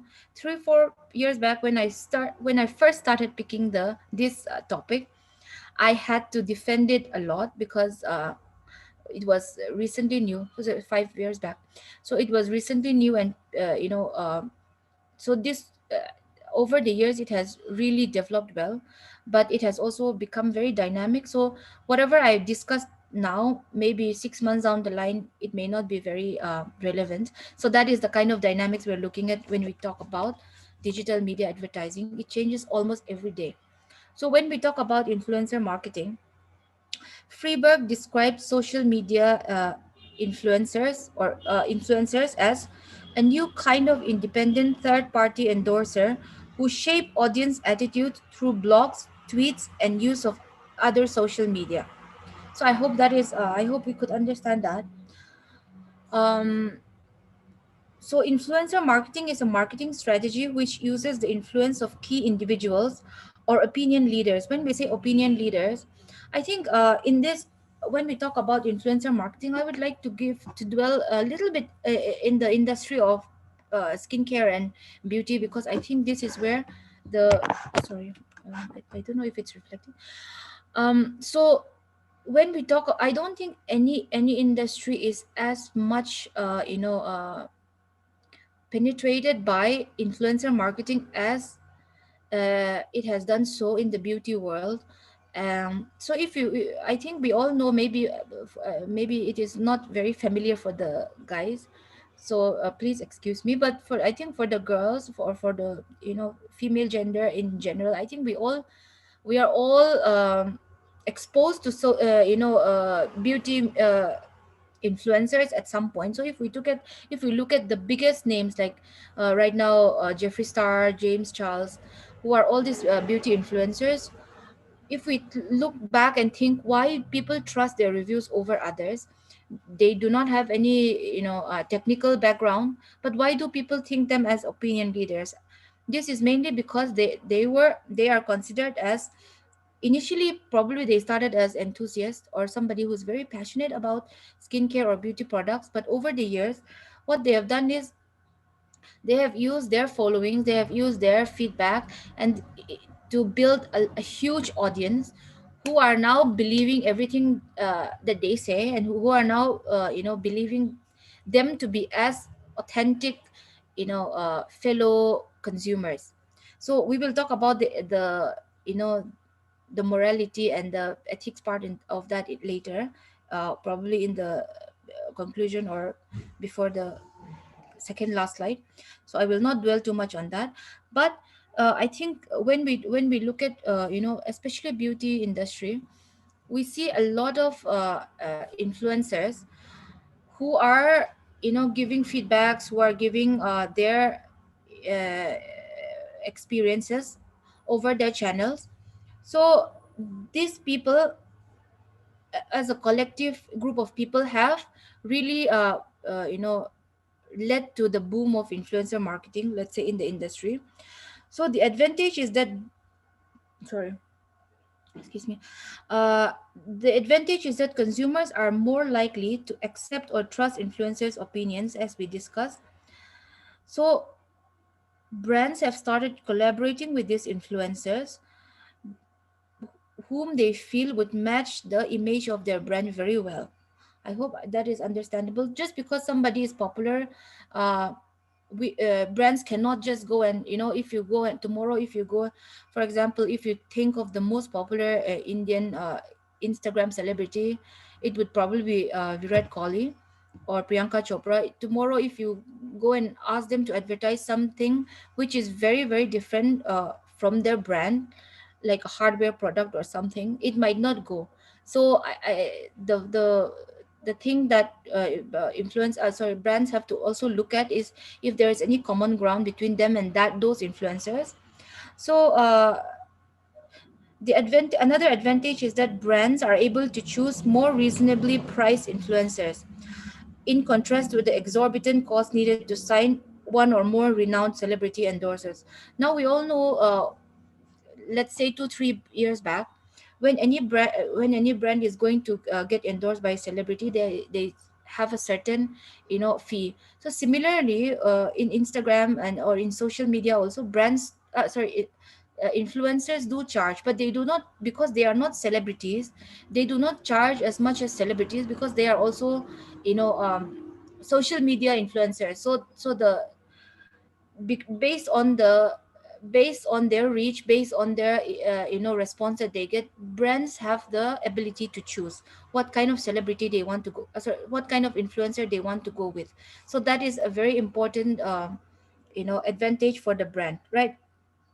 So a recent report on social media trends stated that 94% of marketers who have used influencer marketing campaigns found them to be effective. This is very high.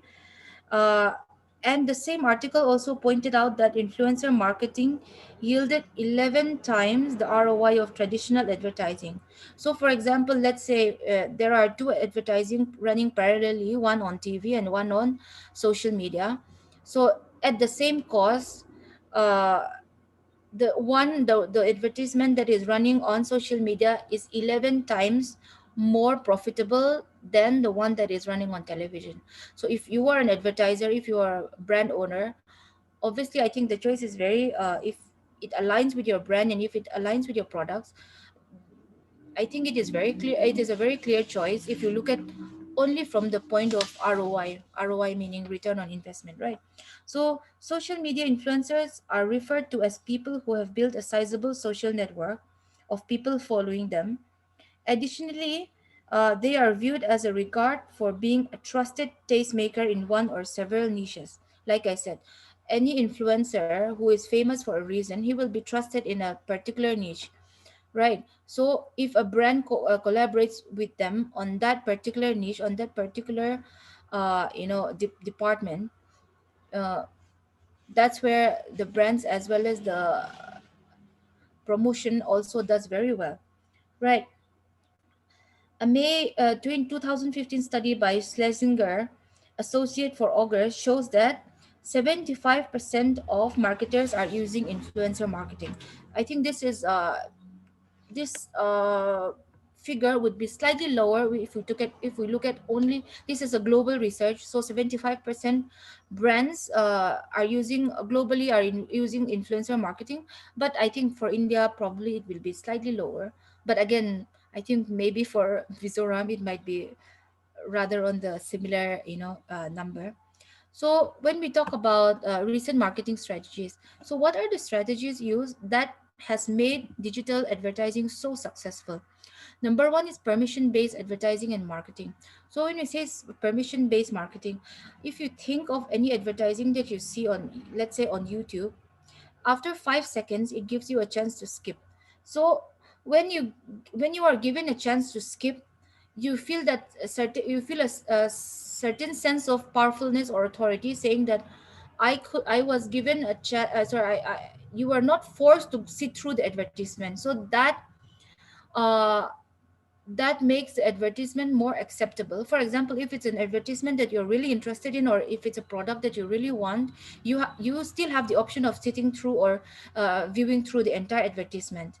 But if you're not interested, you have the option of you know clicking skip and moving on to your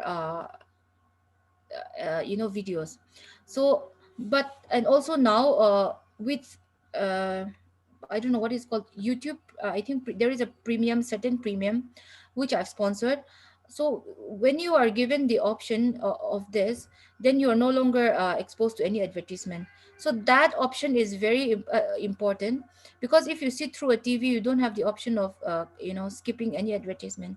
So because of this, consumers believe that it is less intrusive. It does not it does not it is not all over your face, basically.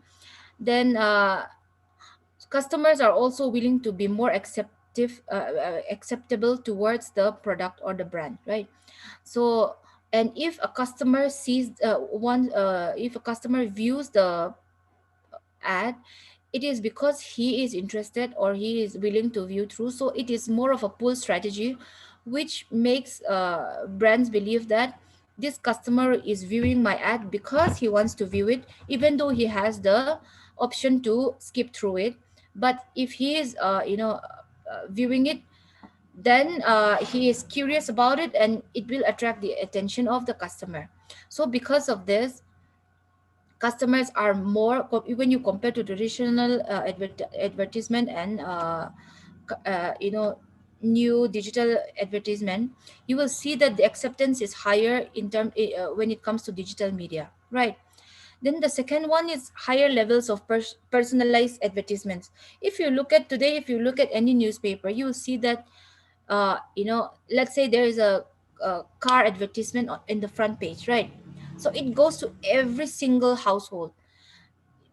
Let's say, if especially if it's a premium car, so if it's, it will go to every household, even a low income household, even a BPL household, even a super high income household.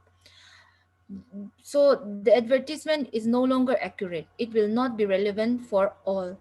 But when we look at the current advertisements, like digital media advertisements, it is very personalized, like I was talking about earlier. Because it is very personalized and customized, the targeting is very accurate. So when we look at sorry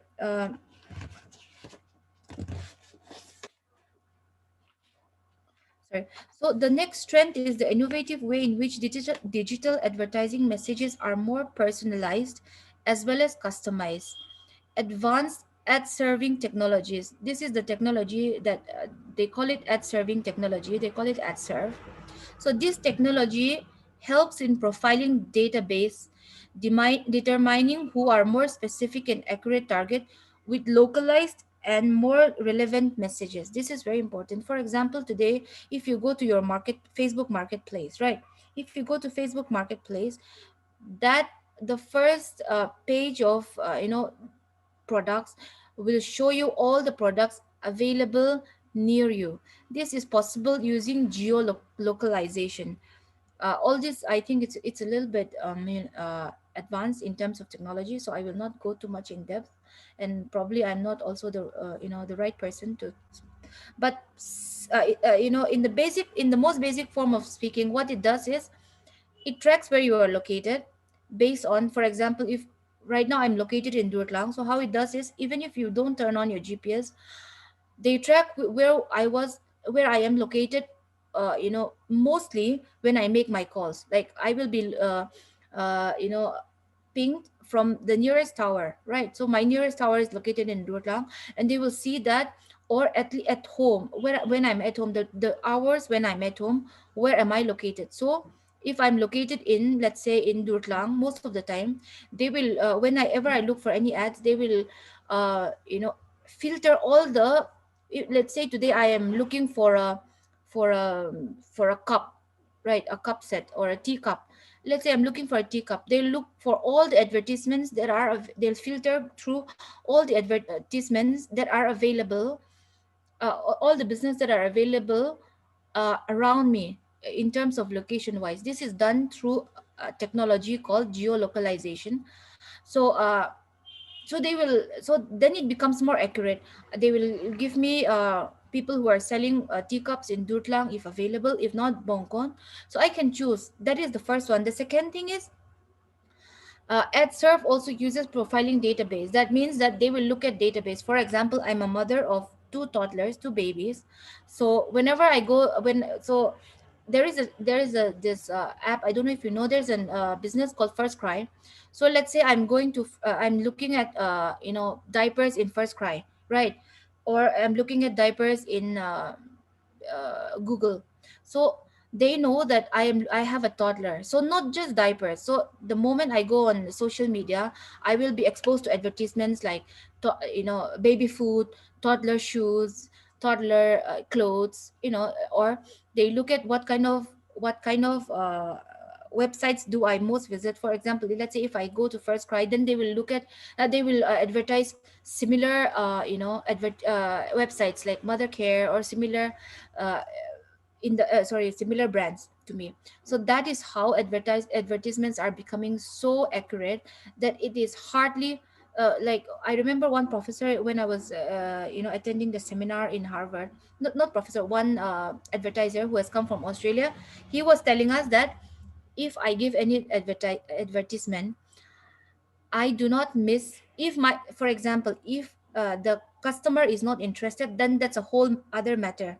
I mean, if the customer does not want to buy the product at that moment, but I do not miss his accuracy. He claims to be is above 95%. That means where like today, if like I said, if the car advertisement is given out over 1 lakh household, it will be a miss in more than 90% of the household. More than 90% of the household will not have a necessity, will not have the need to buy a car at that moment.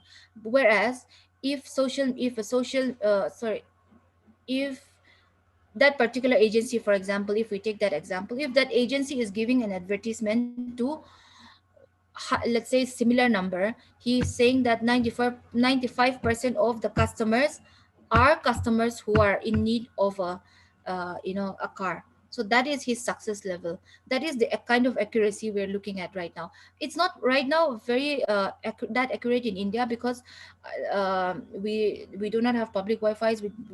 There are a lot of restrictions right now, but in a more advanced country, that is the kind of accuracy they're looking at. So for example, if you are an advertiser, why won't you go for something that is going to give you more accuracy and more effective result, right? So that is the kind of service we're looking at. So the third thing is moving towards performance based metrics. So when we look at, again, if we compare with traditional, so if we go on with the previous example, how will you know? For example, if you have given a newspaper advertisement to 1 lakh household, how will you know if that advertisement is successful? Let's say you give it for 10 days. Within that 10 days, and even if you take another extra 20 days, so after giving the advertisement, within the next 30 days, let's say you get 100 customers. How will you know how many of those customers are coming because of that ad, right? But so because of this, the performance of that advertisement is very difficult to track. Number one. Number two, even if it's possible to track, you can only track it after the 30 days is over, right? So this is no longer real time. But the difference with the with digital media is that you can actually track real time. You can, there are all this, I will not talk about the tools. There is a CPM, we call it click per million. So how many customer has clicked, it is so accurate that they even know till which page in the advertisement did you see. So that's a whole other thing, but it is so accurate that you can actually know on your investment how much is your real time income, how much is your real time profit. So because of this, advertisers are, really leaning towards this because of the low cost and yet very measurable profitability, right? So the fourth one is interactivity. Like we said, interactivity is so important. If we go with the previous car ad, customers have no way of going back to the brand and giving the feedback or asking for to maybe they're showing a red car in the photo. They don't have any means of going and asking, I mean, if there is any let's say if they want to know if there's a black car available, or if there's a new model, or if there's a diesel version, all these things, unless it is mentioned. So it is not interactive at all. Whereas in terms of digital media, it is so much more interactive. You can get feedback, you can request information, you can even opt out of the advertisements, you can sign up, all these things. Because of this, consumers feel that they have more power because they decide when to watch the interview, how they want, how meaning if they can decide, sorry, they can decide if they want to watch on their mobile phone, they can or on their smart TV, or on their desktop. And then when they want to watch also, they can, because they have the control over it. So because of this, customers and brand advertisers also feel that this is a two-way street, meaning a product's brand experience could be individualized and enhanced. That means the advertisement that is given out can actually be enhanced or individualized based on the consumer's feedback, right?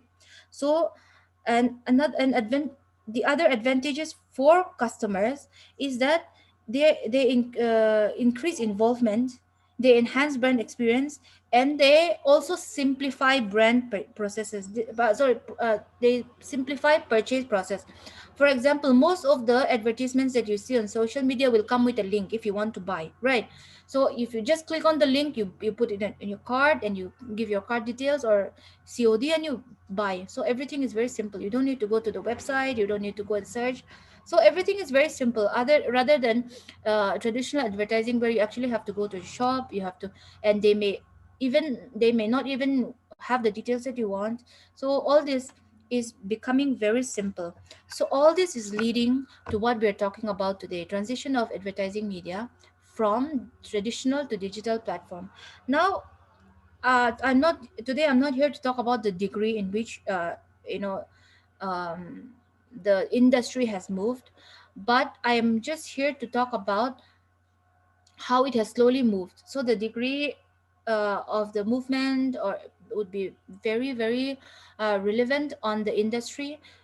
So there are certain industries which are going to take so much time to move from traditional to digital, whereas some industries have basically moved on already, have completed the move, and are present only on digital mode. So I think the degree is slightly debatable based on the industry. So today we will only talk about how and why they have moved. So, one of the most important differences between traditional and online media may be the interactivity of internet advertisements that we have discussed in depth.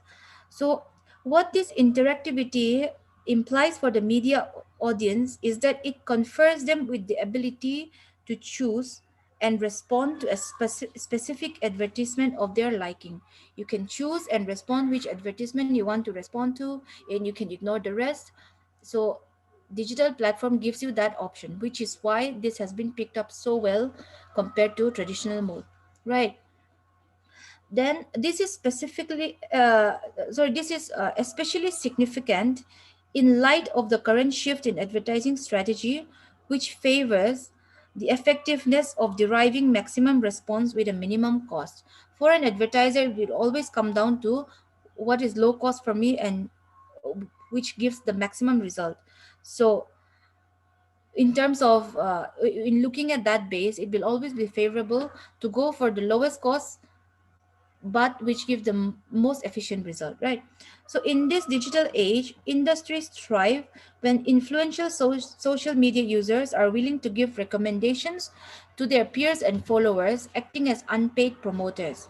So if you recommend, if you're so today you go to a certain restaurant and you're raving about it on your social media, you are an unpaid promoter because you are also acting as a promoter, but essentially nobody's paying you as a consumer, right? So uh then it becomes, so the basically the cost to the business is zero, right? So platforms such as Instagram display most products in the best light and give perfect bite-sized snippets of information. When we say bite-sized snippets, the informations are never long. If you look at advertisements on social media, they are quick, they are very sharp, they're accurate, and they grab your attention, right? Which is perfect for the current generation, which has been termed as generation on the move. This approach works. This approach works for brands which believe that product reviews by bloggers or vloggers compel other customers to engage with their content and often provide the highest ROI when it comes to marketing and driving product sales. Right. So as of today, many brands no longer have media houses because they instead of that they have word of mouth, which according to marketers is now the one of the most powerful tool in this current decade, right? In-person recommendations give way to like we said, consumer reviews, testimonials, comments online, which can lead to actual sales, right? So in talking about all this, what is the common ground or common conclusion that we come to? So there have been dozens of disparate figures on the relationship between reviews and conversions. So there has been studies studying whether reviews are leading to actual sales or not. But at the end of the day, the they all come to the same conclusion, which is that reviews matter, right? Studies by review, a company which offers ratings and review services to retailers, suggest that 50% or more reviews per product can mean 4.6% increase in conversion rates. So I hope the numbers are clear. 50% or more reviews per product. If any product is getting 50 reviews or more, it leads to a minimum of 4.6% increase in sales. So many new brands are even using comments to help develop products. This we all know. I think we all have shared and you know um, shared posts and reviews on our social media, shouting out for everybody or all our local friends. Why do we do this? Because it works, right? Now you see that none of the new brands that are coming up are no longer, printing advertisements on newspapers, unless they are very specific industries. Most of them are relying on friends and peers and influencers to post for them and to do shout outs, right? So because when we do all this, the audience becomes much larger, while at the same time being for example, if let's say these days K-pop mania is going on. So let's say if somebody who is very interested in, let's say a band like BTS, for example, if somebody is posting some about some products related to BTS, her friends or his friends are more likely to be of that same interest, rather than me or my father, or somebody of my father's age posting about BTS. uh, let's say if somebody of the our parents generation are posting about certain things like K-pop, their group of friends are probably won't even know what they're posting about, right? So in that way, the group or the audiences that we share our post to, they are much more relevant. So which is why this in social media reviews and word of mouth are very very successful. Then when we talk about social media influencers, there are three types. Innovator obviously means somebody who is adopting new product early. And opinion leader, like we said, they are influential, but there are not too many opinion leader. So you need to be you need to have a certain advantage to be an opinion leader. So you cannot it's very difficult for somebody to go and just post himself. If you talk about music, let's say, you need to be somebody who knows a certain, who has a certain degree of music, or who plays a certain instrument for some, for people to consider you as an opinion leader, right? But when we talk about market maven are people, like these days we see a lot of a lot of YouTube channels also, somebody who is also on the journey of exploring such brands or products with us, who are also questioning and reviewing, and not only talk about the good products but also talk about the the bad or the questions that we have. So these are the most common market mavens that we see. They are uh, they are most preferred by customers because they are not only uh, they are not innovators nor opinion leaders, but they are also on the same category with us, exploring the product and finding out why it is bad or why it is good. So they are considered or they are considered to be most appealing by brands as well as customers, and they are most likely to spread word of mouth communication, right? So the last part is professionalization of social influencing. So what do we mean by professionalization? I think this has become very prominent. It was, I think, the trend started in 2006 August, when YouTube started monetizing the brands as well as the advertisers. So it start but I think for us, for let's say for the local market and or Mizoram or India, it has picked up recently in the past 2 years. So many people have started earning through YouTube. Because of this, it has become more recognized as a profession rather than just as a hobby or somebody who is just using social media, right?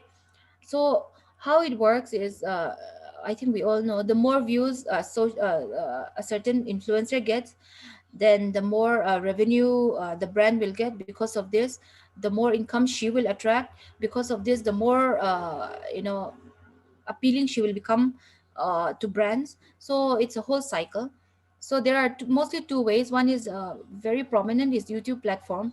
So you can be earning through YouTube, or you can be directly paid by the social media, sorry, the brands, or you can be earning through both, right? So uh, in conclusion,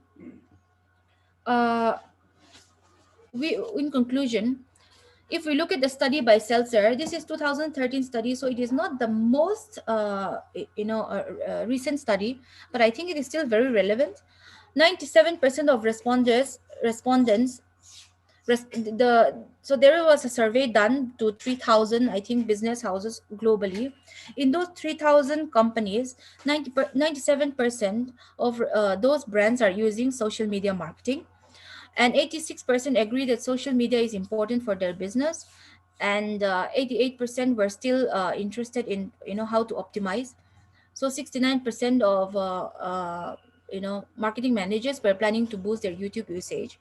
All this is what it is telling us, is that it is taking over the advertising as well as marketing media. uh, I think it is safe to say that it has gained prominence over the years, and I think it will continue to, because of the ease of usage, because of the accuracy, because of the real-time tracking inability, so many other things. So one thing I was just talking about earlier was that because of this, because of the ease of usage, it has become very important for the Federal Trade Commission to get involved. I'll tell you why. So if you look at, for example, a celebrity is just doing live Instagram, right? For example, Kim Kardashian, let's say, very very prominent. We all know she is doing, let's say, I think you must all be aware of the recent that Coca-Cola, or was it Pepsi, Cristiano Ronaldo, that whole scandal. So similarly, for example, if let's say a celebrity like Kim Kardashian is doing an Instagram live where she's talking about something, or she's playing with her kids, but you see on the background that a certain brand of drinks, or a certain brand of health supplements, or is very prominently placed there, right, behind her.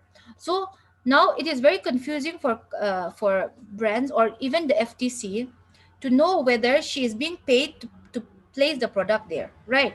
So that's where there's a slight gray area. So now because of this, FTC has mandated that if any person is getting paid in terms of uh, it may be in kind or it may be in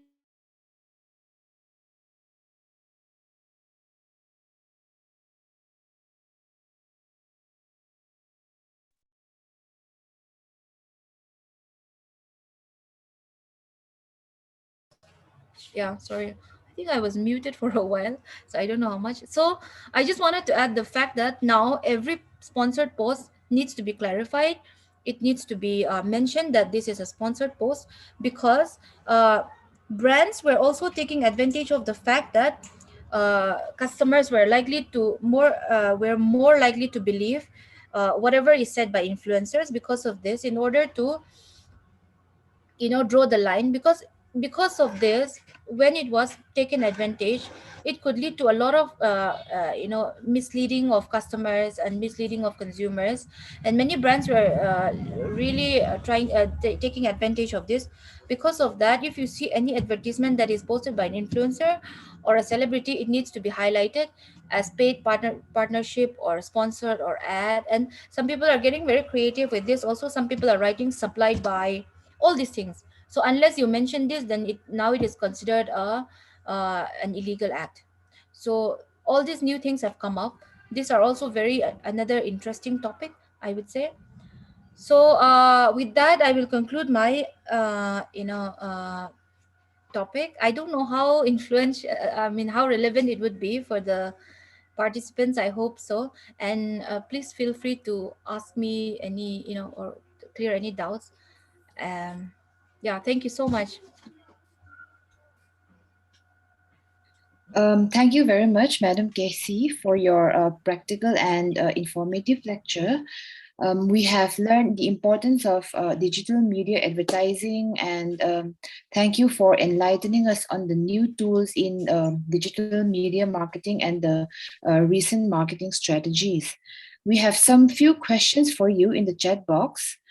So if you can spare us some few more minutes, here is the first question. Though social media marketing has many advantages, is there also the equal risk where people can spread negative image and may kill the brand? Yes, definitely it comes with pros and cons.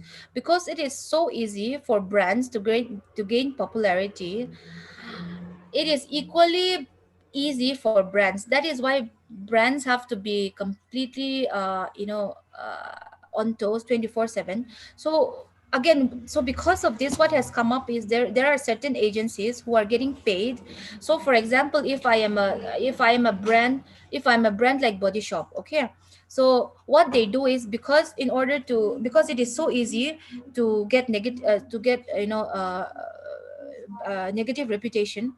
So what they do is, anytime somebody hashtag or somebody posts anything about, let's say, I'm Body Shop, and I've hired one of those agencies. What they do is, anytime somebody types Body Shop, they will go and see what is this, be it Twitter or Facebook or anywhere. So they are alerted, so they get an alert. So they will go and see what kind of review it is. And so this is why you will see that whenever you post anything anywhere, like there's a restaurant chain in US, Wendy's. So they are very very alert. Like anytime you post something, they will immediately reply. Sometimes it is an automated reply also, or sometimes it is somebody sitting and typing those words. So what they do is, they'll go and review, because they have to be very receptive. They cannot leave on those negative comments for 24 hours, because it could pile on, right?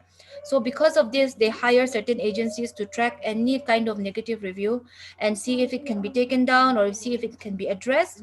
So there are many people, so there are many brands who are into that.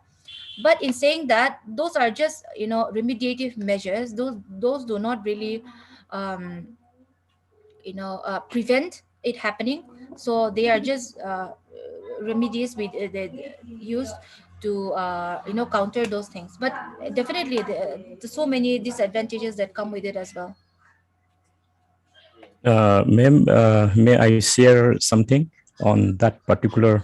Sure, please Uh, do. uh, My name is Nongamba. I'm the HOD of Information Technology Department of IGFA University. And that particular the question, the advantage of digital media is because digital media is easy to copy and easy to share. And the one more point is easy to manipulate. So because of this manipulation, the image of the brands are always getting in the negative way. So that's why the companies, as you mentioned, they have a particular group of these experts to look into it, so that it can be immediately corrected and responded. And I have one more question. So when it comes to digital media, as we have seen in India, we should say that more than 65% of the Indian populations are in the rural areas, where this digital medias may not reach to this percentage of the population in India. So, what do you think that how effective will it be to reach to this the rural areas of India of this digital media? Sir, first of all, I think when we look at so two things.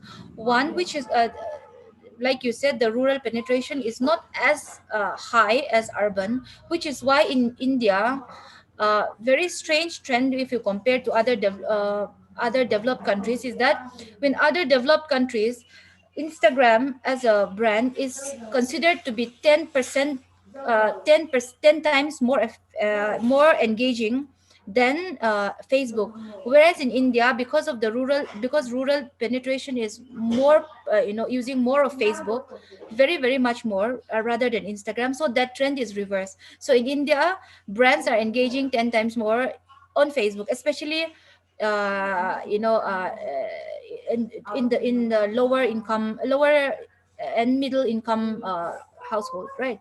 So that is the first thing. So the trend is basically reversed in India, and as well as this thing. So in terms of that, I think so. When I first picked up when I first started my research on that, this was also my question. But like I said, in the past 18 months, digital footprint has boomed. I think maybe because of COVID, we were all cooped up, and maybe because I think we are all aware handset penetration has increased like anything because of online classes. So every household which used to have one or two smart handset, now are having three or four, because it has become a necessity, because their children have to go to do online classes. So because of this, what has happened is the penetration has really boomed. So I think we are starting to experience more, much higher penetration in terms of digital advertisement also. And this is why I think it is more this is why the Federal Trade Commission is also getting more involved, because these are comparatively lower, and probably, lower in terms of education level also. So for them it is harder to, for example, if we look at rural parts of India, if Virat Kohli is saying that this brand is very good, even if it's like if it's not so for me, I will know that somebody is paying Virat Kohli to say this, because Virat Kohli will not just come and talk about a brand, right? But if they are very fanatics of, let's say, cricket, and they feel that, oh, Virat Kohli says so, so that's why the laws have become more stringent, because the penetration has become much higher. So government feels that it needs to protect people more. So because of this, now every ad has to just say sponsored or ad. So all these restrictions have come into place with the booming penetration of digital advertising. But like you said, if we compare to other countries, definitely we are much behind. We are but I think we are catching up quite fast. I think COVID is expediting all this digital That's correct. platform. Yeah. Yeah, so I think it is expediting a lot. Yeah, thank you. Thank you, ma'am.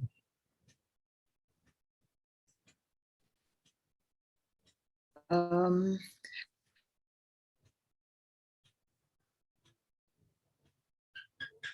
and isn't popular social media platforms like Facebook and Instagram getting overcrowded for marketing these days? What are your views? Sorry, can you just repeat? There was a noise. Isn't popular social media platforms like Facebook and Instagram getting overcrowded for marketing these days? What are your views? Oh, okay. So I think they're asking, is it getting crowded for advertisers, right, or for brands?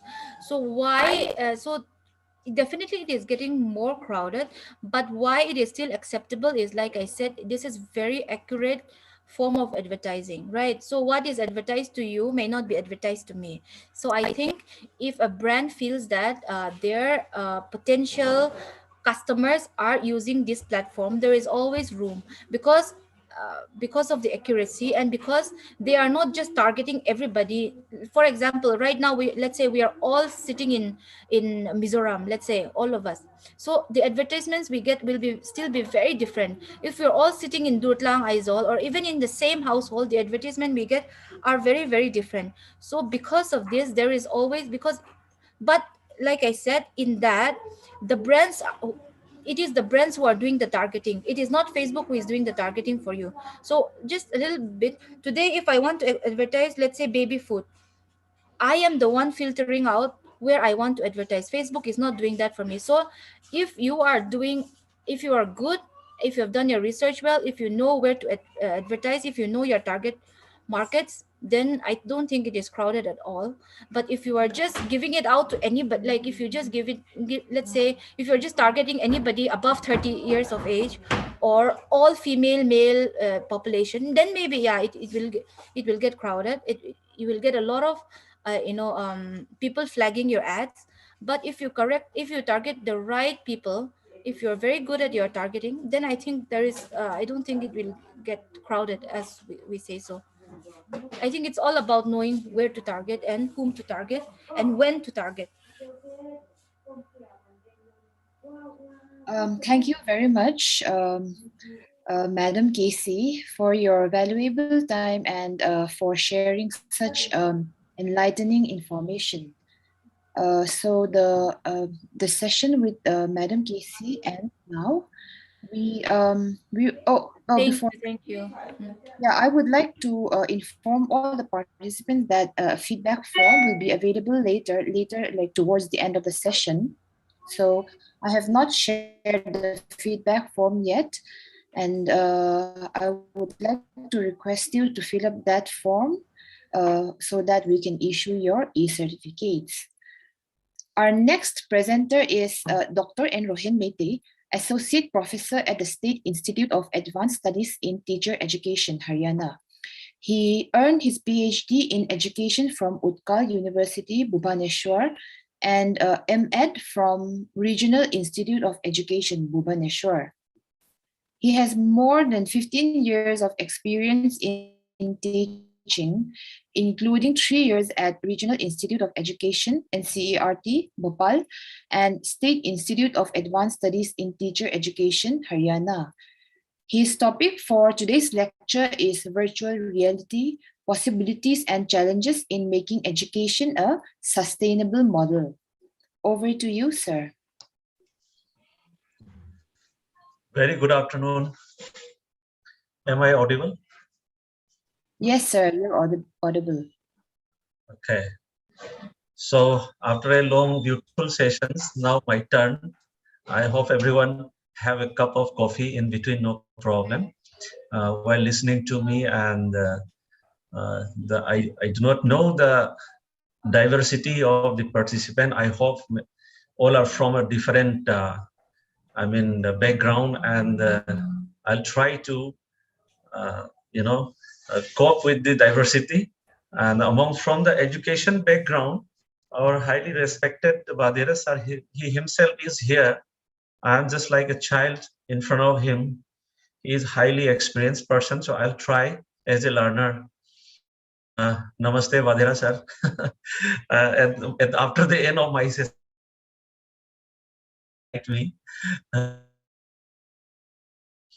anyway, let me.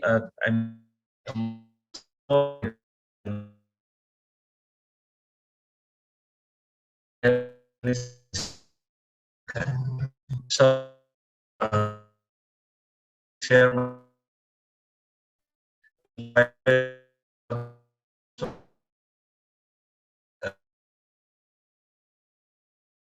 less talking, but more kind of some oil using from my side. Okay.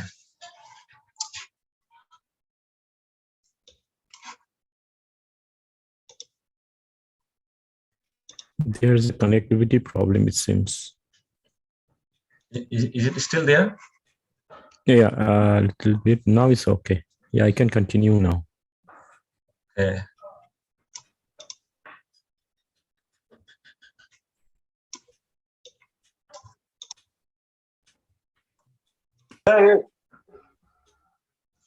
Hello. Is it okay now? The connectivity problem? Yeah, it is okay. Yeah, it's okay now. You can continue now. Okay.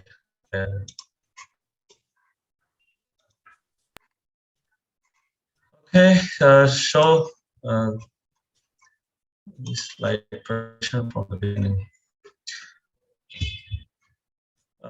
My topic is virtual reality, possibility and challenges in making education a sustainable model. And first of all, I would like to thank for giving me this opportunity in this highly learned environment. And most probably, I'm going to deal with an alternate environment, which is reflected in the topic of my session. And many things already regarding artificial intelligence and all. Many other experts have already shared their views. And today I listen to the session of Basanta sir's point of view also. Artificial intelligence in the context of especially in health area and all. Few of them are relevant or to my presentation also. And if anything in with my previous speakers, if repeated, just let me know and let us try to go along with it so to maintain the continuity of the session. So here in my presentation, basically it is going to consist of few things, but the details will be in the educational perspective, technological perspective, and one of the psychological area, especially neuropsychology. Education is in India mostly very less, I mean, look after that, mostly focus on the educational psychology, but neuropsychology is also part of the our education psychology. But in this context, regarding this virtual reality, it is highly relevant. And let me come to that point. And to start with that,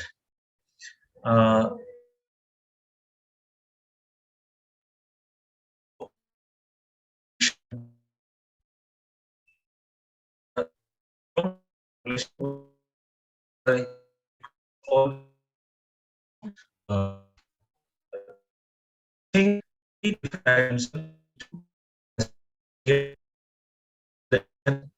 so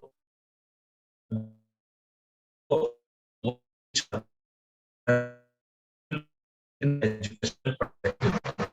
So right now I'm just sharing a video.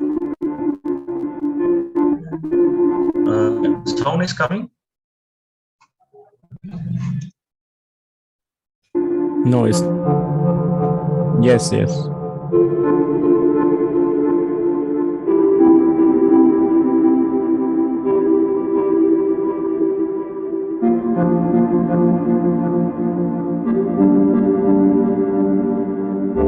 Here in this video, one of the side, this side, let us assume as a retina wall, and behind the retina, in this simulation, what are the things happening, and the dots here and the lines are here representing neuron network. In this neuron network, if we see here, they are also called as perceptron in the computer simulation. If we see here, there are, see, 119100, these are the number of synapses involved just to detect one digit, and the hidden neurons are 2000s. This is how behind our eyes actual neurons also work. But this simulation and our neurons have a vast difference. We'll come to that after this video.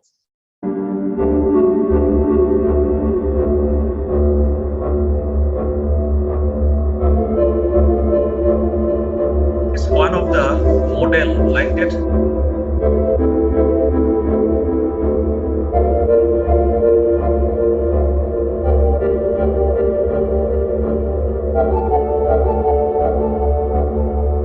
Multi-layer perceptron.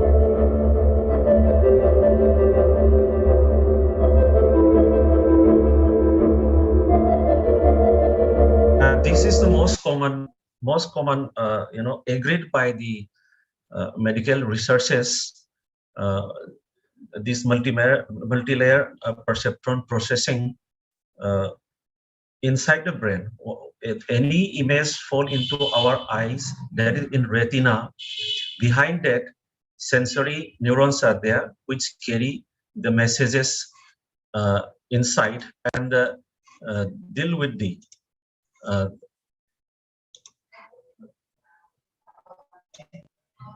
excuse me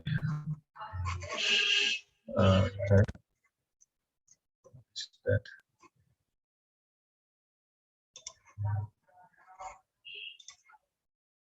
I'm coming to another part. Yes. And in this part, if we try to see the slideshow, these are the original neurons. Types of neurons are also, and in very brief, let me go through it. This is the actual neurons, and they itself an intelligent being. Actually, they itself an intelligent being, and around 8 billions of such, just like wiring.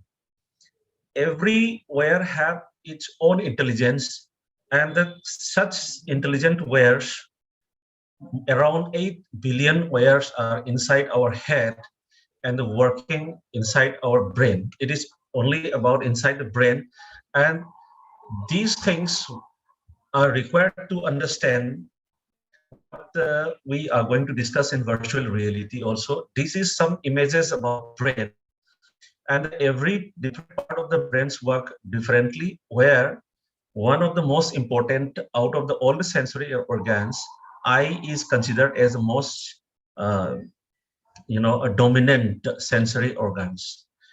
Playing with it along with the function of the brain is going to be in the area where our topic is going to fall inside. So for one of the presentation, I went myself with the permission of the government.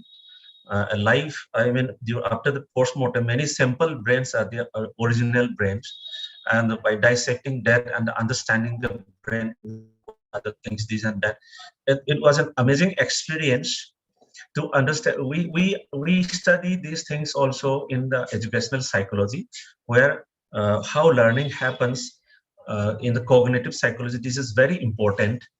So among these, torch bearer like Steven Pinker is there, among the top educationists in the world, who bring educational psychology along with the anatomical and physiology of the organism, how learning happens. Just to say that, say for example, cognitive understanding or cognitive processes like this. Some parts are here if you see, these are our language area, how we see all the sense or some sort of similar kind of input and they process in the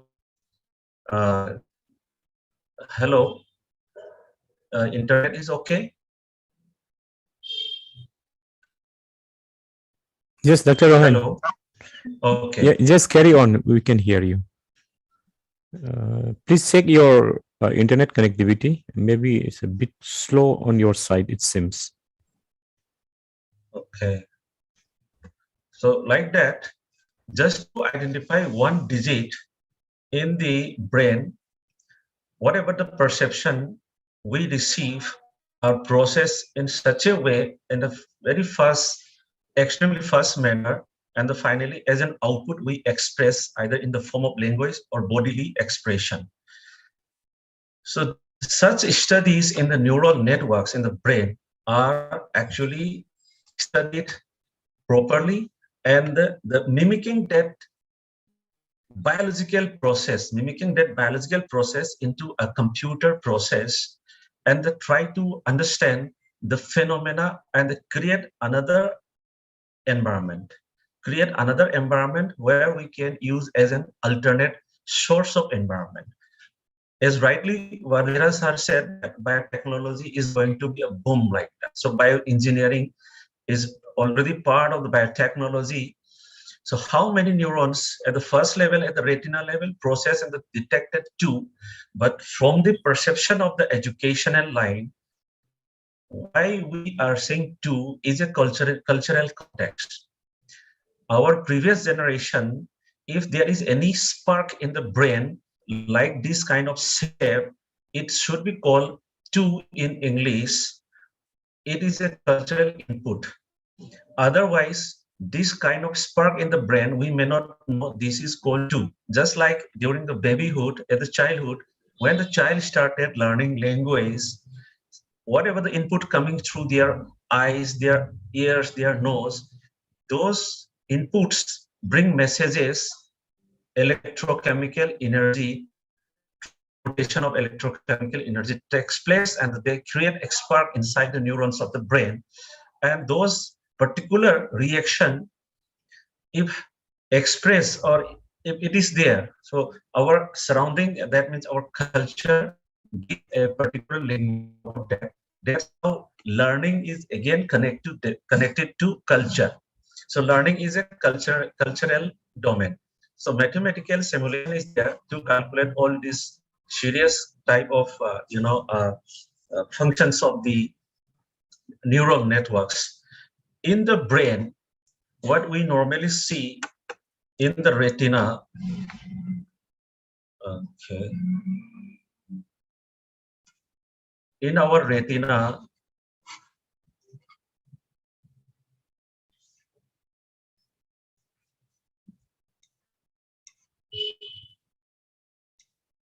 okay, this is not working. Design. Oh, my pen is not working. Okay, in the retina here, let me just show like this. At this particular point, the receptors bring electrochemical messages here, and the form image here actually, and this image, what we think image, is not the actually image which is fall to the retina. In the retina, the images are fall just like falling into the screen.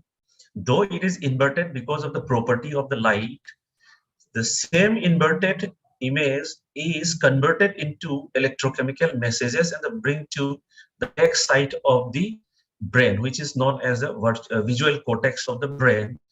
There are also many type of segments are there which analyze the incoming electrochemical messages into the three-dimension holographic model. So whatever we see things is not directly as it is, like, I mean, that image is not there in the brain. So there is an holographic complete a vision is there. That's why therefore it is called visual cortex. So actually how we see things into a holographic model, in a 3D model. That is how this particular function of the brain is mimicked and replicated in the form of computer, and try to convert it into to create and to give us a different environment where their virtual reality will come into it. In case of human being, it is very much different. I mean, right now, whatever the development so-called, say, this is a very early phase to mimic the function of the brain. It is said that just to translate the function of the brain into the full function of the, into the electrical energy, it is going to require 25,000 megawatt. And the state like northeastern state, small state like Manipur, need only 25 megawatt, but only 1% brain, if it is converted into electrical energy, it is going to require 25,000 megawatt of energy. But we are supplying that energy only through glucose. At the same time, in case of brain, not only these, many other things are also involved, which are called hormones. So certain hormones play certain functions, which are say dopamine. So this dopamine, our emotions are played by dopamine and serotonin, neurophin, acetylcholine. Many things are there which help in the complete understanding of our visual things. So our visual thing is not, it is much more than a robotic understanding right now at this stage. Therefore, if we look back into the multiple intelligence theory by Garner, there are many, say 8 factors are given there. Some people propose 9 factors. So right now we are working only in the superficial intelligence level, where our in case of our frontal cortex, are working for the uh, so-called cognitive intelligence. But other intelligence in Vedic science are there, which are normally divided into 64 different type of intelligence, out of which the last classification is on the 4 different type of intelligence in case of Vedic science. But in Western or this modern science, all the intelligence are centric to the brain. That's why it is called locus of control in education. It is called locus of control in education. So just to see a small thing here, let me share you a small video again, how these things works. For example, the circuits involved in vision receive information from the retina. After initial processing, these circuits analyze information in different streams so that there's one stream of information describing what the visual object is, and another stream is concerned with where the object is in space. Once function is understood in the less complicated elements of brain organization, then this information can be reassembled to help understand the workings of the whole brain. So here in this particular very short video, informations coming through eyes are processed and then sent to the backside, which is visual cortex, and the information collected are stored in this memory center, which is normally, it can comparable with the computer, say ROM, a permanent memory site, and the entire brain, the superficial surface cortex, work as a temporary memory in the brain. Like that, again, this 2-side lobe is for the language cortex, where especially for verbal and the non-verbal language cortex. Here, for the output, we use this particular portion of the brain. If we see something, if somebody asks what is that, and if we want to say I see that a tree or a moon, a sun. So to say that, the information or the vision available here, the vision process here in the visual cortex, processed through the memory, permanent memory center. It is manipulated through the superficial memory, that is temporary memory in case of computer, and it is in the form of words as an output. It is processed in this language cortex. With the help of these, input, process, and output are also happening in our brain. So simulation of these things are trying at this level in the computer science also. That's how, like, artificial intelligence, in one of the small product of artificial intelligence is the topic that virtual reality. So we need to understand, first of all how a child learn to understand that we need to go through certain biological process also, then technological process, and how we can use that for the purpose of education. There I am coming into that part. So going back to the one of the another model, that is, in this video you are seeing neurons. Neurons are actively working. This has taken a very rare video graph. Otherwise, normally these are in the diagrammatic form. It is very difficult to understand. This is an original electron microscope video graphic.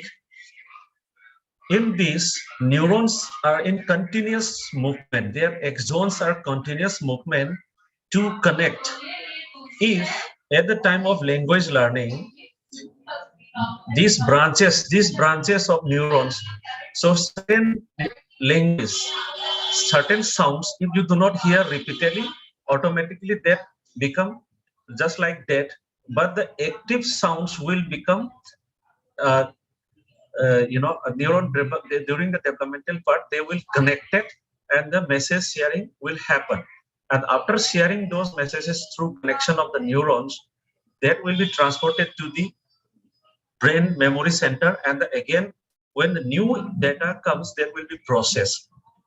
So this is not happening right now in case of computer, how neurons are able to connect it. The brain begins to wire itself by following a precisely specified genetic blueprint. It is connected. The connections are following very defined This automatic rules. connection is just recently in our modern science recently tried in the field of space science, that is popularly known as self-healing polymers. Clothes are there in the space satellites for making antenna. If there is rupture, automatically they again heal themselves. But the neurons connection here is not actually healing. They are developing our learning process. So any sound we hear at the time of developmental process, a new exhaust becomes born, take birth, and then they connect each other, and that form a learning actually.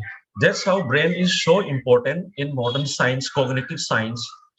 So with this, out of all this understanding, we are going to understand something to understand the perspective of education again. Realistic versus idealistic. This is a very big debate, and recently this particular understanding portion has been put into the teacher education program in India as a understanding the self after 2014 regulations, after thorough study of that. Why this is thing? We are very much depend on the perception, and based on the dependence on that perception, we thought that whatever we learn is to produce something. So it was a product centric learning. Now it has changed. At the same time, it is also realized that especially human beings are always a slave of the idealistic condition. That is, we are a perspective being. We depend on the past, present, and the future. Our real time is always governed by the future time. We think somewhere here, and the date governed here today. We are acting based on the instruction given by our future concept. Our conception about my self conception about the future, that is governing me, and I am acting right now. That particular area we study in the education area right now as an independent paper, as understanding the self, where the thorough understanding of consciousness is also discuss what is consciousness. There was a question in the Basanta Sir's session. So the consciousness, about the consciousness, is thoroughly discussed in our this educational perspective. So what do we understand in terms of consciousness is a synchronized responding to the incoming incoming senses. If that is able to synchronously respond, that particular moment is, we call it conscious. So when you ask me a question, if I'm responding to you an appropriate answer according to the question, that means I am conscious. Otherwise, I am not conscious. Similarly, beyond that, we also deal with the metacognition, which is a very, very difficult to right now, replicate by the computer science, where we deal about the metacognition. It's about the, it's not about metaphysics. It's about metacognition is more on the reflection part. More on the reflection part. Why this is more on the reflection part? If we talk on, if we discuss on that, we require to discuss these small things before we go the further part. Since say for example, human being, how we, if we create an alternate environment, we need to understand this thing also. That is, particularly in our case, say entire blank space is a source of data. So computer science people think about very much about the data, and they know the most importance on the data. So same thing, human being and the mind, to process that, we also need data. Say for example, for that we have certain stages where computer science right now need to replicate that. These may be understood as a part of the challenges again. When the data somewhere in the form of energy, data are there, not visible, not able to sense by our sense organ that time, but energy is already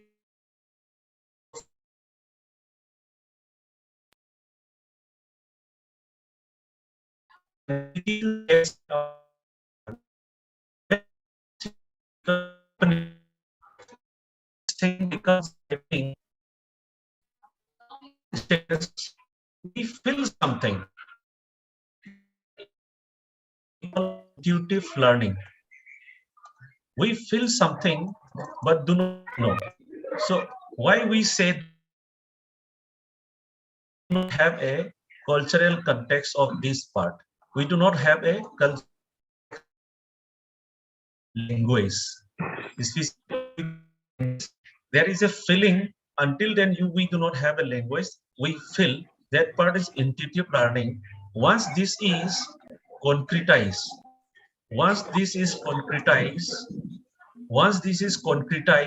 say suppose, say for example, after concretized, this has taken a shape like this. Now these have a cultural context, and we now call it a star. But in the real case, star don't look like this. In the real case, star don't look like this. We represented it as a symbol. And the star, when we say star, the child, according to their education,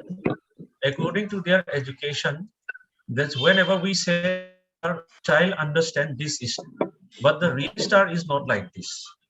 So at this moment, that particular child, whenever we show something like that, star is also a sun. Sun itself is a star. Sun is equal to star. When the child do not know about that, when the child is taught in our education system, when the child is taught that star is look like this, twinkle twinkle little star, and when we expose the child will definitely say a sun. So this is just a perception. So perception is also called very immature information. At the time of perception, very immature information. Further, we process it. Hello, somebody mic is on.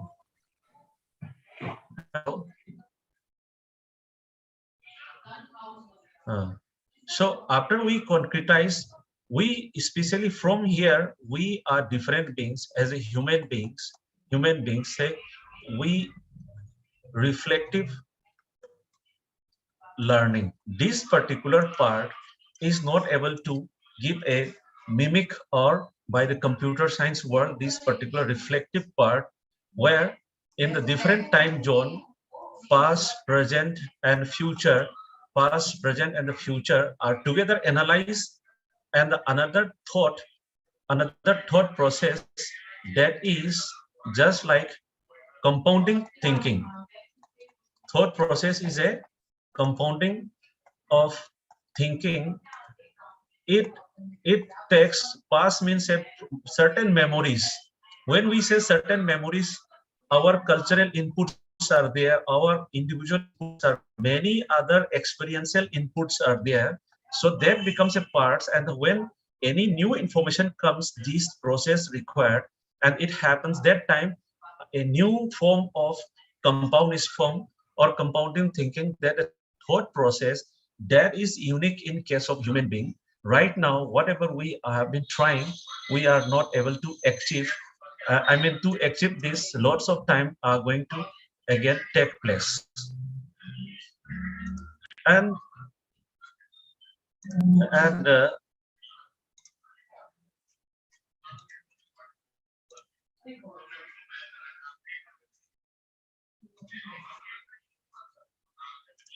we are now, let us enter into that part.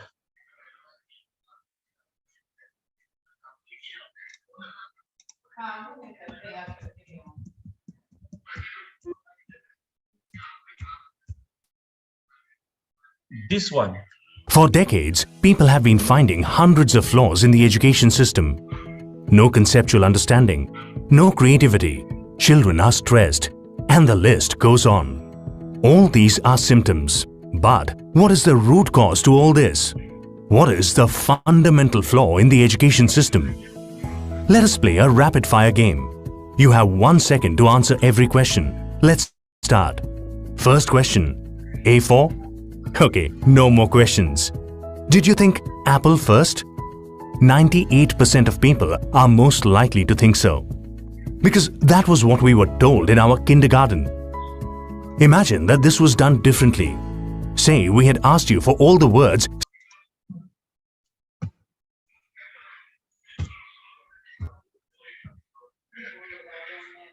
For decades, people have been finding hundreds of education system.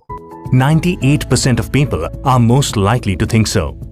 Because that was what we were told in our kindergarten. Imagine that this was done differently. Say we had asked you for all the words starting with A. Ant, ace, April, apt. Different answers would have popped out of everyone's head. Do you see where the problem is? Before children start going to school, every child is unique. Every child thinks different. But the education system makes every child think the same. This is the fundamental flaw in the education system. Why did this start? During the Industrial Revolution in the 18th century, the education system was designed to make children ready to work in factories. The factories did not require people to think, but to only work like robots. So, the education system stripped children of their freedom to think and destroyed their true potential. The same education system continues even today. Only the industries have changed. Is that 98% of children think different before they start going to school.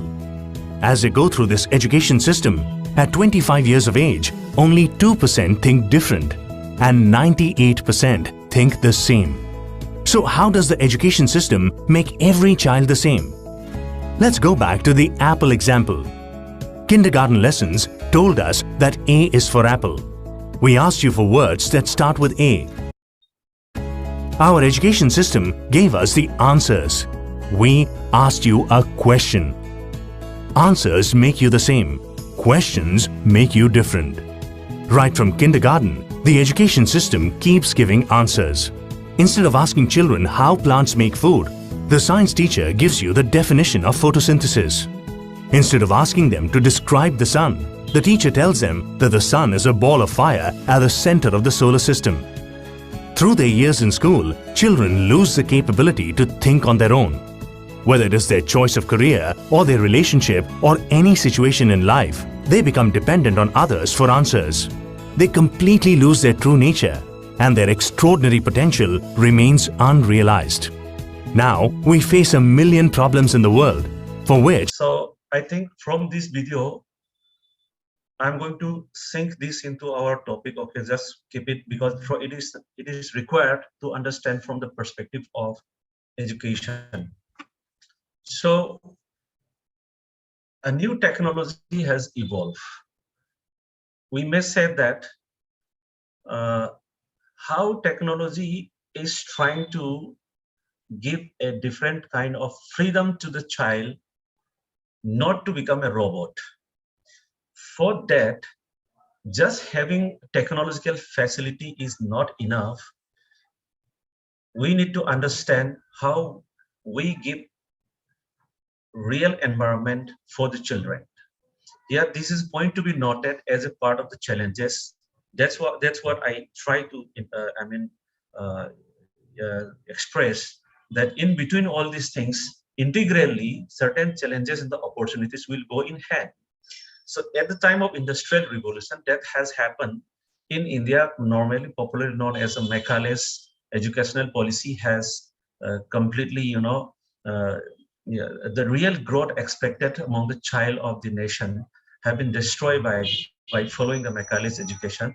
It is a part of the educational criticism, but actually from the day of educational industrial revolution, we have seen that thinking process have been minimized and the scope limited to a certain context. Now, if we want to come out of that context, then how we can erase that context by technology.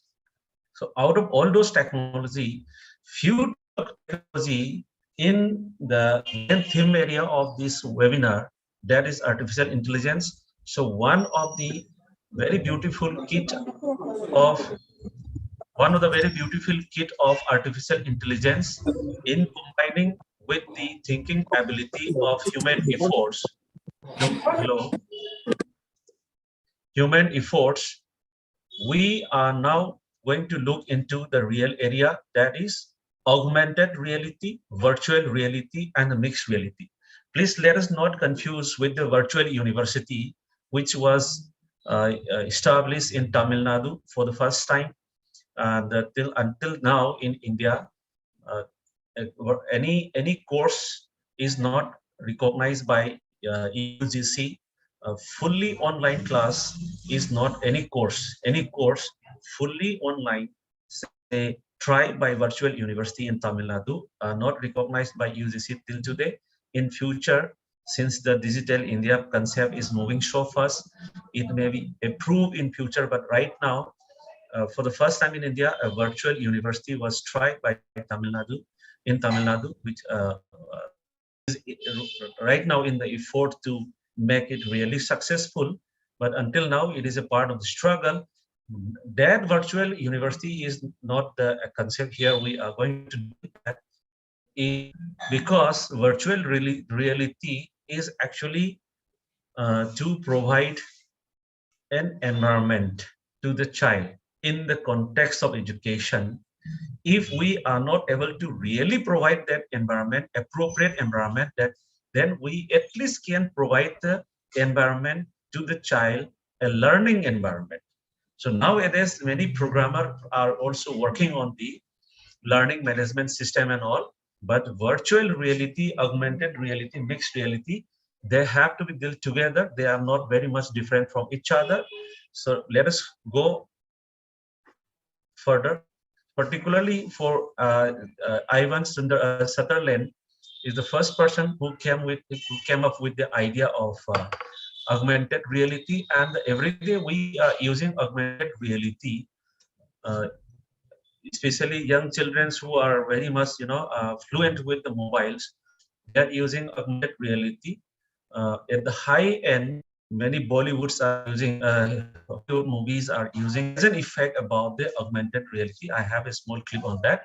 But the first time in 1968, the sword of Damocles was the product of the augmented reality for the first time in the history. After that, uh, this one is one example of augmented reality. Say, this is a dramatized in Hollywood, a clip from the Hollywood. But if, let us think, if a child is able to study physiology or anatomy of any organism or in any field, how that will look like to the child. But certain examples there in educational setting, but this little because Hollywood make is use it as an effect of the movie, but here we have to understand it as a not as an effect, as a part of the augmented reality.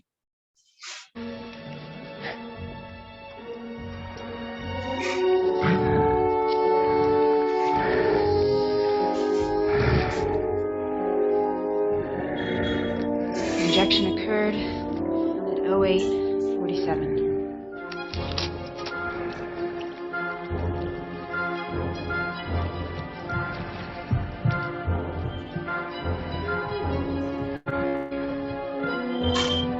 Okay, so right now time.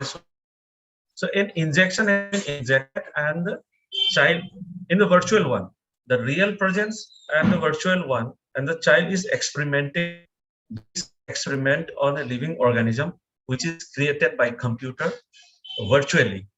So the presence of physicality and the use of virtual environment in the limited situation, which is basically known as augmented reality.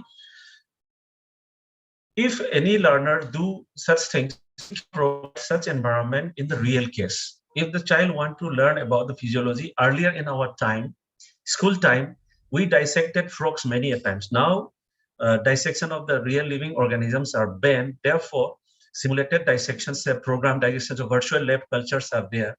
So, but still in the available resources are very poor. If we can provide at this level, how much effect that will create to the learner to learn more, to remember more, and learning more and all, at the end to contribute more from his or her learning. So at least an alternate environment we are able to provide where we cannot provide in the real sense. At least we can provide an alternate facility. So thinking on that, in education sector, this virtual reality is assumed right now. Very little researchers are there, but in India almost there is no researchers in this regard. I have some studies here. I'll share with you later on. So like that, augmented reality which is a part of the virtual reality, works like that. And obviously, if we think in this regard, and if we want to provide little freedom to the child, by doing this thing, the child will be able to learn more. This is a proposition, and it requires research after giving environment, a similar environment to the children. To come up to a conclusion, we need the this thing, I mean conclusion. So like presently augmented reality, Google Maps, Google Lens, Snapchats are popularly used by the children's even. And say Google Maps we are using is itself is an augmented reality, and many advanced versions are there. In the Google Maps we use is different from in Western countries, where there the policy matter is different, how they use the technology. That's why there is difference. And in case of, let us come into the real part of virtual reality. Sensorama in 1957 was the first conceptualized as a virtual reality by Morton Helia. But the term, actually the virtual reality was proposed by Jaron Lanier. I see. So it is a new, not completely new one. The idea started long back. But after 1987, Jaron Lanier formally come up with the virtual reality. And today, where it is there, if in the classroom right now in the world as a company, Class VR is the ruling company to assist to provide virtual reality classroom in the schools or in the institutions. So as website is provided here on the screen and the left side, if we go through the virtual Class VR, they are completely focused on the learning environment. The virtual reality are used, augmented reality, virtual reality, both are highly right now adopted in medical training, military training, sports training. All of them are exposed to virtual reality practices. But for the learning purposes, some examples were there, but formally, Class VR are able to provide the assistance to the schools to really have a learning experience. At the same time, Facebook recently announced to create their social networking site as a Horizon, Facebook Horizon, through the virtual reality program. If it comes, we will not be depend on the 2D experience. We will be really experiencing a 3D experience, but very far from the realistic again.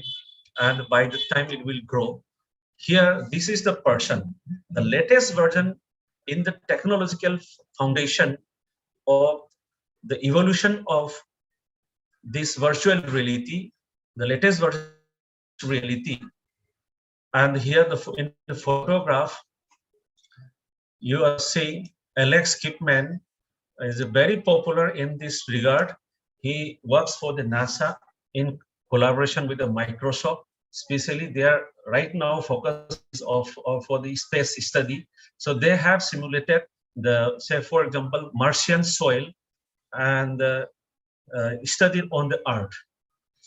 So the concept of mixed reality they are using as a here the equipment is HoloLens. It is known as Microsoft HoloLens. Very advanced. For the virtual reality, a gear like this we use. This is a very simple one available in the Indian market, something like 300 to 700 rupees. This is not completely a technology, only a lens supported by an Android phone where VR function is there. Virtual reality function is there, and one can check your mobile whether your mobile do have a VR function. So you can go through the YouTube how to check your mobile do support a VR. If that is there, you can use a simple such kind of gear headset, and you can enjoy the virtual reality in a very miniature concept. But here in the learning environment here, the class they are doing is in a much bigger sense. Everything, the entire surrounding of the individual will become a simulated one, a virtual one. In case of augmented reality, a physicality and a few virtual one. In case of mixed reality, more little. Hello.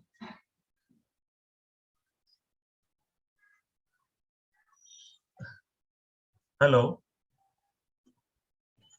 Yes, we can hear you. Please continue. I think annotation is active and somebody scratched the screen.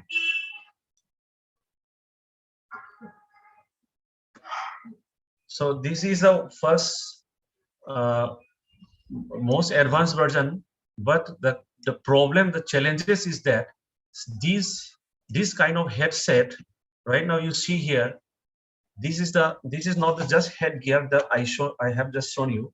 This is much complex than that, and most of the sensory ability by the brain are converted into machines, and the function of the brain partially and manipulate the function of the neuron. That's how this HoloLens is much different than the headset like this we use in the virtual reality actually. So the mixed reality is very much advanced version, and we need to understand this. So now, are we making the same robot? The question comes as a challenge. There was one video, we are making the children a robot. Are we making the same robot?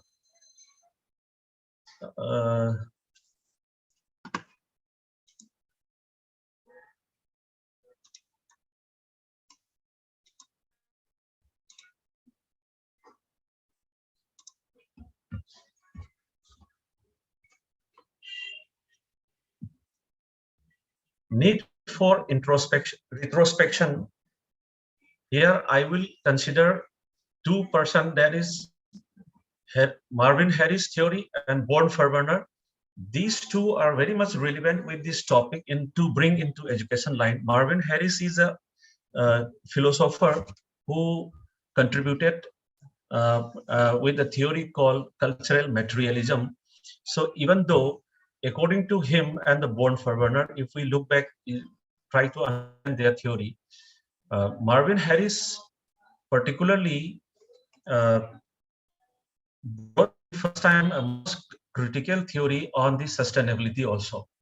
So whenever we advancing in any system, there is always an exploitation to the resources. And this goes on in hierarchy, and finally a hierarchy society is formed. So his theory studied through the Egyptian society, but the many other modern contexts are also already presented by him. So if anybody goes through the Marvin Harris cultural materialism theory, lots of things will be able to understand. So suppose if we go through the YouTube, most of the virtual reality technology are mostly fantasize with its ability, fantasize with its possible contribution in any dimension of the our day-to-day activity, including learning. But for the sustainability, if we look back into Marvin Harris theory, any advancing, if it is allowing us to move away from the natural resources, that is going to create a problem, a chaos in the society. So the hierarchy always bring a chaos after a certain time. So a sustainable theory are derived from the theories proposed by such philosopher like Marvin Harris. At the same time, Born-Verwerner theory is very popular in the world. So there's ecological system. It is also known as ecological system. But actually, when we say ecology, it is not about that biological ecology. It is about human ecological system. So here I mark a child by the red line.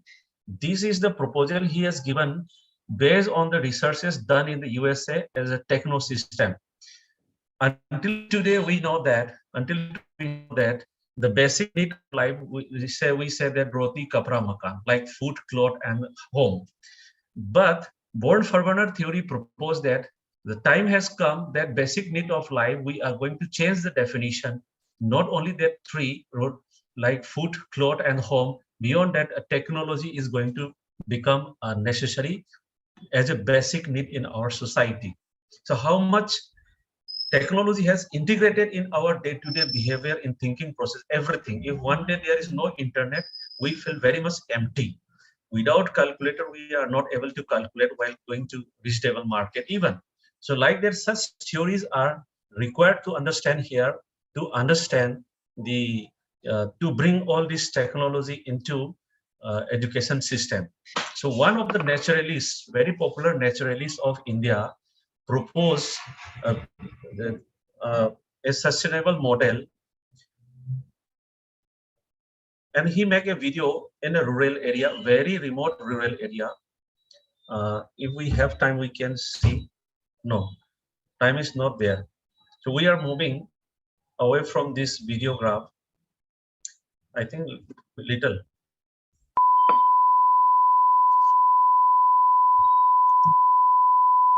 Life.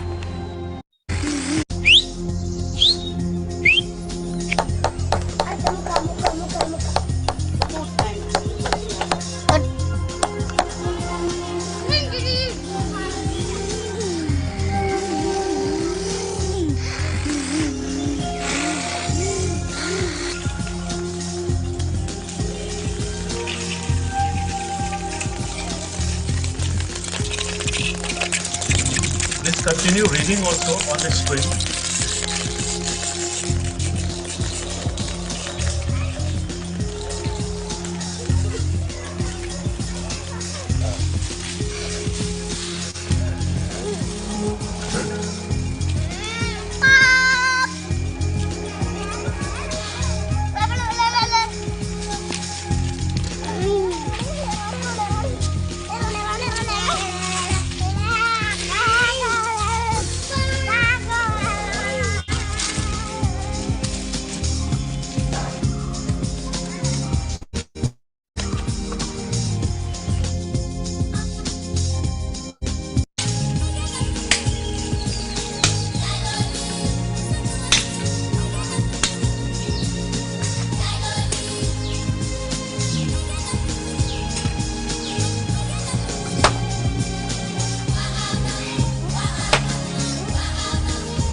So here in this video, actually, what is the reflection is natural being. Actually, this video has been made long back in a very remote area of the Kerala. Now these children are no more like this. Their own original creations are distributed worldwide and very famous, and their mentor is Mr. K.B. Jinan, who is passed out from IIT Kanpur and the NID Ahmedabad. And later on, he sacrificed his life by contributing in such village, and it becomes a model village in there today.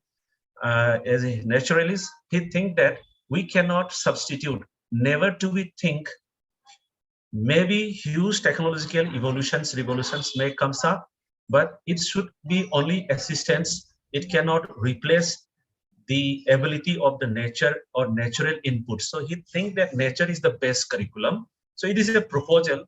So it is also required to understand for making a sustainable model, and these things are taken care in the new education policy also. And so if we enter into new education policy, these are something like a certain structural changes. But beyond that, in chapter 13 and 14, technology and use and integration, and chapter 14, online and digital education, ensuring equitable use of technology are there. These two particular chapter 13, 14 is in the two different documents, which is known as Sarthak, now available in the website of Ministry of Education. These chapters are the implementation document of new education policy, not only for school education, but of the school education and the higher education. If we want to look into how new education policy is in relation with the technology, these are the two chapters where we can refer. Here, particularly Sarthak 1, Article 14.3, if we see the content creation, digital repository, dissemination, and digital repository content, including creation of coursework, learning, game and simulation, augmented reality and virtual reality will be developed. This is already proposed already. At the same time, new education policy forecast the risks of the technology. So always, philosopher used to say that technology has to be used always consciously. It is a double-edged sword kind of thing. So if we refer to this particular document, they are available, and I can share also. It is clearly mentioned in the new education policy 2020 for the implementation across the nation. So the possibility is already forecasted at the national level, and based on this, for teachers training, tech-savvy teachers training has been considered, and even in the Diksha is a teachers training program, especially for the started after 2014 program put up to, which was supposed to be active up to 2020, but because of the pandemic and the new education policy releasing, it has been postponed, and it is continuing the Diksha, but the training module has changed. The training module of Diksha has included the new education policy components. So IITs in collaboration with the MHRD, they are working seriously on this. And if you go through these documents, what was there in the new education policy is reflected in the first column, and a series of tasks are provided, and who is responsible for that and where one can do. So in this regard, in the Sarthak 2 also, online and digital education, ensuring equitable use of equipment. So all this topic, you say equitable use of technology is also a part of the main theme area of equitable education in the Sustainable Goal 4. So new education policy itself considered everything of the Sustainable Goal 4. And according to this, in our country, the Ministry of Education in collaboration IIT Mumbai, this one, a website, a view, is available, and it has taken off to provide all the virtual reality classroom. Also, at the same time, that virtual lab is not the virtual reality one. So this is different. The Ministry of Education, another initiative is virtual lab. This is not at all related with the virtual reality. The virtual reality e-content development section, if we go to that, there is particular a separate website in the name of A-View, and this particular section have virtual reality. A small step, there is nothing now, but a proposal is there, virtual classroom. So Government of India, our country already taken off or considered the virtual reality may be provided as an alternate environment for the learning purposes. So this is how, I mean, the topic virtual reality has been seriously taken up by the government, including new education policy. There is the things looking for as a possibility to give that facility. Based on, at the same time, as an educationist, everyone here, if anybody would like to contribute in the field of development of e-content, including virtual reality and the augmented reality. If you see in this diagram, these diagrams are published by CIET, Central Institute of Educational Technology, New Delhi. There are certain rules and regulations. So awareness of, at the same time, training. Very few trainings are provided to the educationists, academicians to contribute in this area. But rules and regulations are already published by the CIET, at the same time UGC. So augmented reality and the virtual reality are already included as part of the immersive e-content. Among all the e-content, source of e-content, this is going to be the major transforming, because right now the quadrants in e-contents do not have that ability to provide the like Swayam and Swayam Prabha, at the same time e-Pathshala. All these things are not still able to provide a virtual reality environment to the learners. Therefore, lots of challenges are still there. Though the possibilities are there, but challenges are there. Certification process are announced there. So any academician or any professor whoever like to contribute in this area have certain policy or law given by the Government of India. So in this particular book, guidelines for contribution in the e-content development, how to get certification, how to authenticate your proposal is available there. So, and every proposal has to be qualified through AD model. It is given there in the symbol. Okay, so and at the end, global sustainable goal is philosophically this one. I mean, happy society, balanced economy, balanced ecological system. These are some. So I don't think this is not required to discuss here, but in the specific area, I try to mention about the Born-Faber theory and Marvin Harris.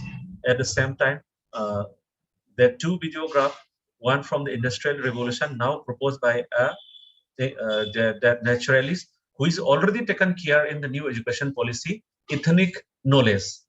Ethnic knowledge are going to be major contribution in making the sustainable. Say Bhutan is the first country who have come up with the happiness index of the country. One of their, instead of gross development index, gross happiness index, they come up, and their rule is minimum 65% should be maintained of natural resources should be sustained. Now they are with the 67%, but in many areas this is not like that. So whenever any resources, we think of how much resources we are exploiting, that is required, need to be understood. And if we want to look back into certain resources in this area, how that artificial intelligence and how virtual reality has impacted in the education process or learning process. So particularly there is one of the top selected paper I come across. It is published in the Springer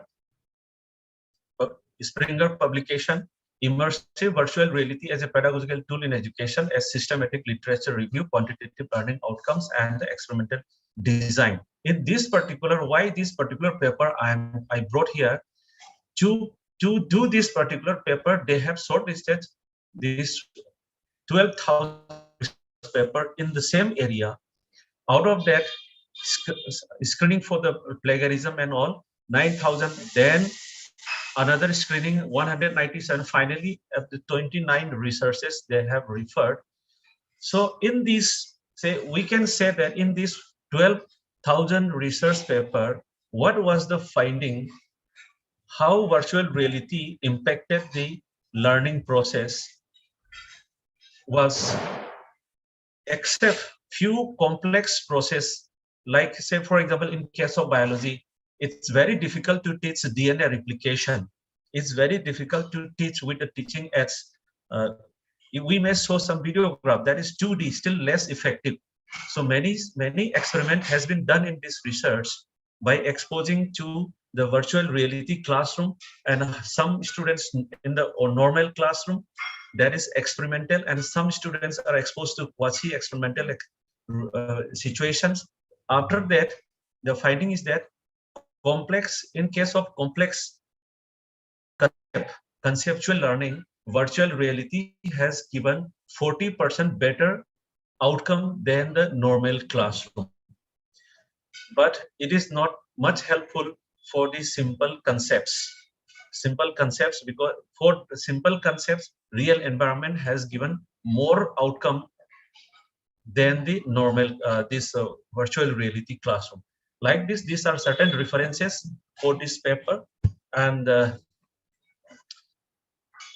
this is actually, I want to just say too many things.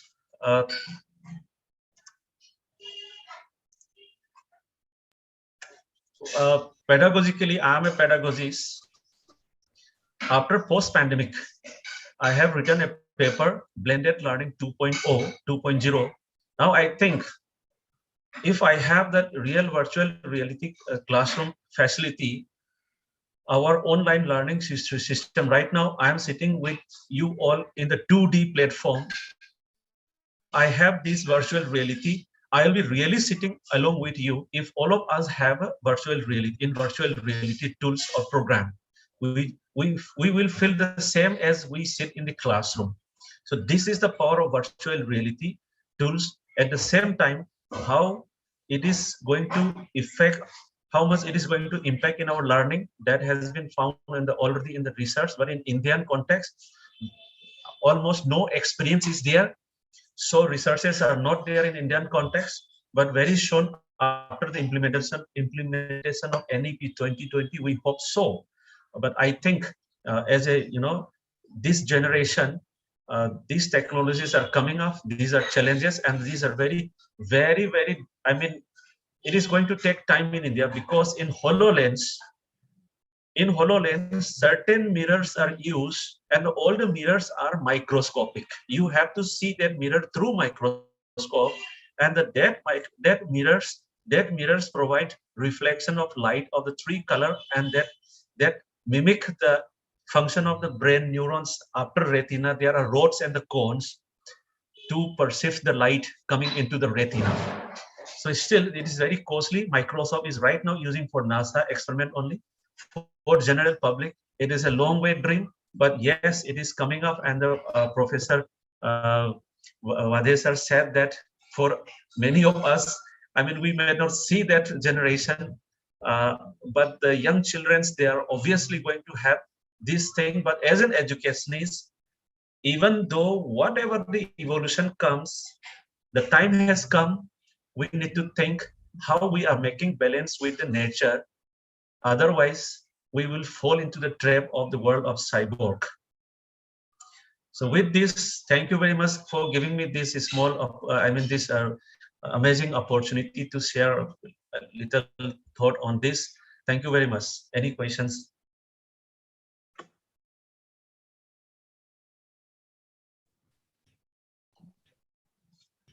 Thank you very much, Dr. N. Rohen Murthy, for enlightening us with such advanced information in ways to adopt new modes of learning and teaching.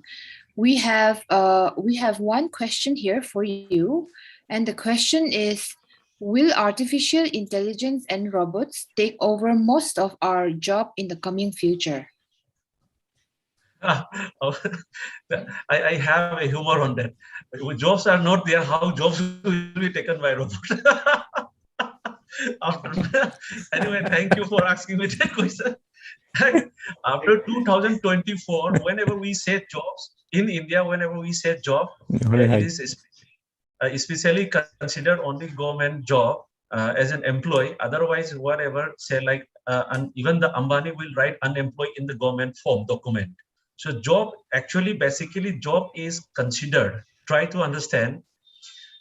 There is job, occupation, and the profession. Job is done only for our individual psychological needs.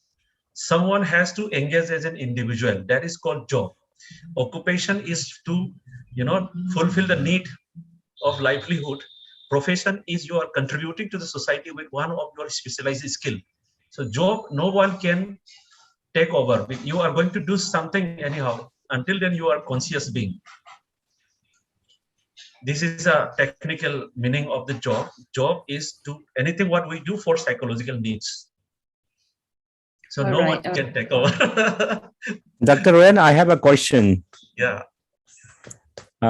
Say you rightly mentioned that the original skills of today's children are overridden by our technologies. And what they are taught in the kindergarten or schools, that much only they know. So that is at the institutional or school level. At the house environment level, in as a parent, in our level in the house environment, how we help our children to develop their original skills, that is quite genuine skills which they possess.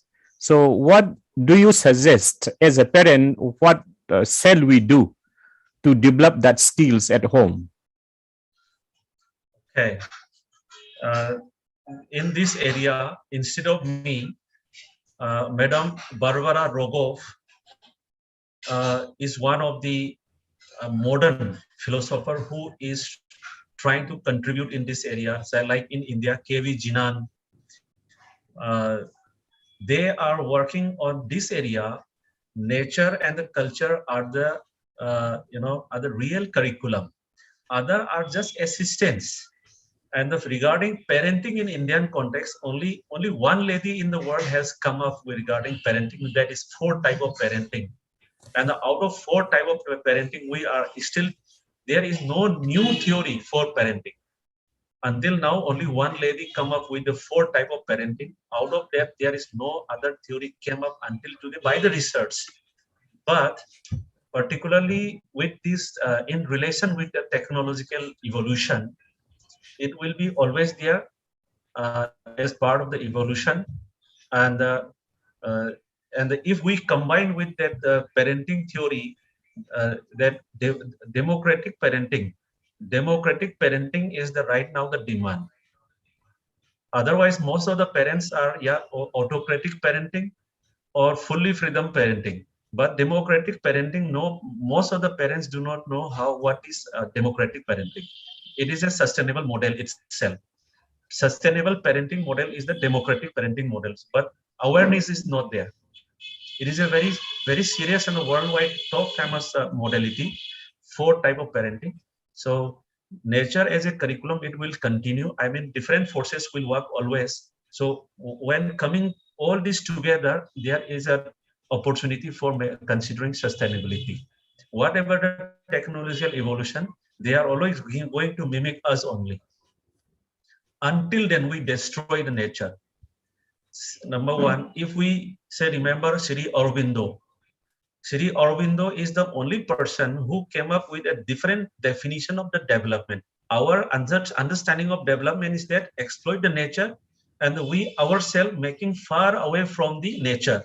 Like today, I was without chappal. Today, I am having different kind of juta. Then I am in the 25th floor of the building. Then so that movement is development Western philosophy. But Sri Aurobindo denied that. Sri Aurobindo instead said that there is a devolution process.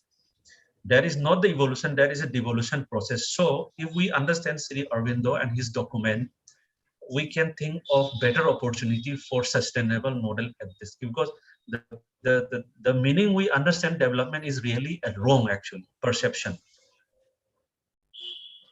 No, thank you, Dr. Roy.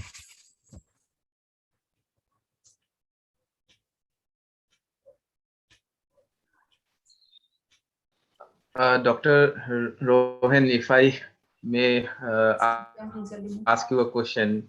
I was actually very much, intrigued by this your discussion on how we can bring virtual reality and enhance learning.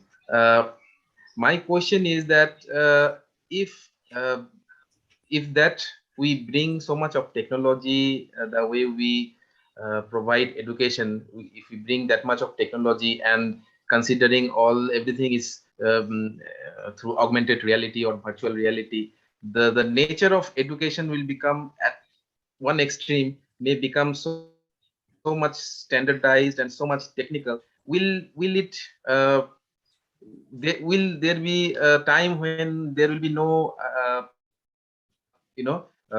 importance of merit, or will it kill the merit, the concept of merit that we have in our education today?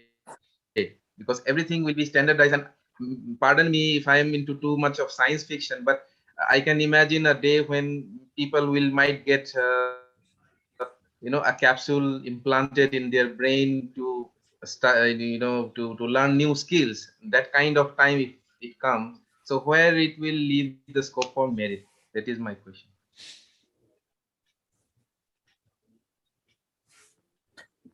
I was just disconnected for a few moments. I missed your question, sir. In short, can you just remind me of? Yeah, actually, my question is that bringing in so much of technology in education and AI in education, and considering that this particular field will progress so much, then education, the way the education is delivered or imparted, will become so much standardized. And if a time comes, okay, it may look very far, from now, but a time will come when we'll be getting, say for example, education will be just imagine a scenario where we are getting brain implants and a capsule is implanted, and we are learning all those skills through those implants, or so in that kind of world, my question is, what will be the importance, what will be the scope for merit? Merit is a very essential part of education, but if everything gets so standardized, what will happen to merit?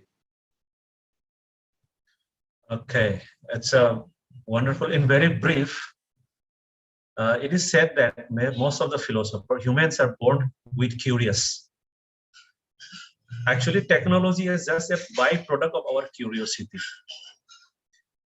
And particularly when we say education in two departments, one is as a social process, one as a formal structure, one what we are learning through university and school system.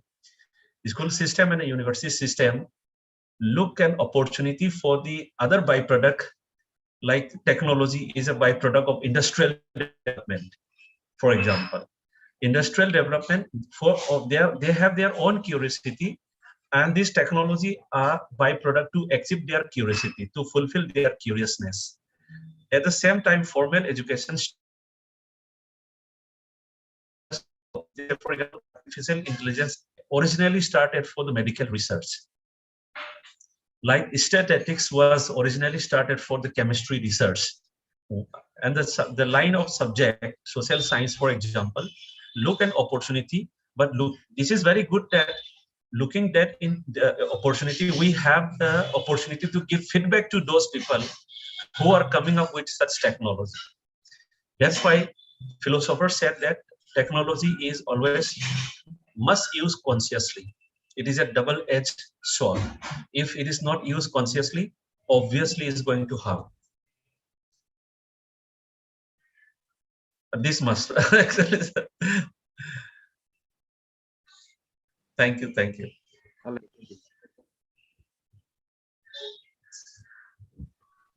Thank you very much once again, Dr. Rohan Mete. We have come to the end of our session.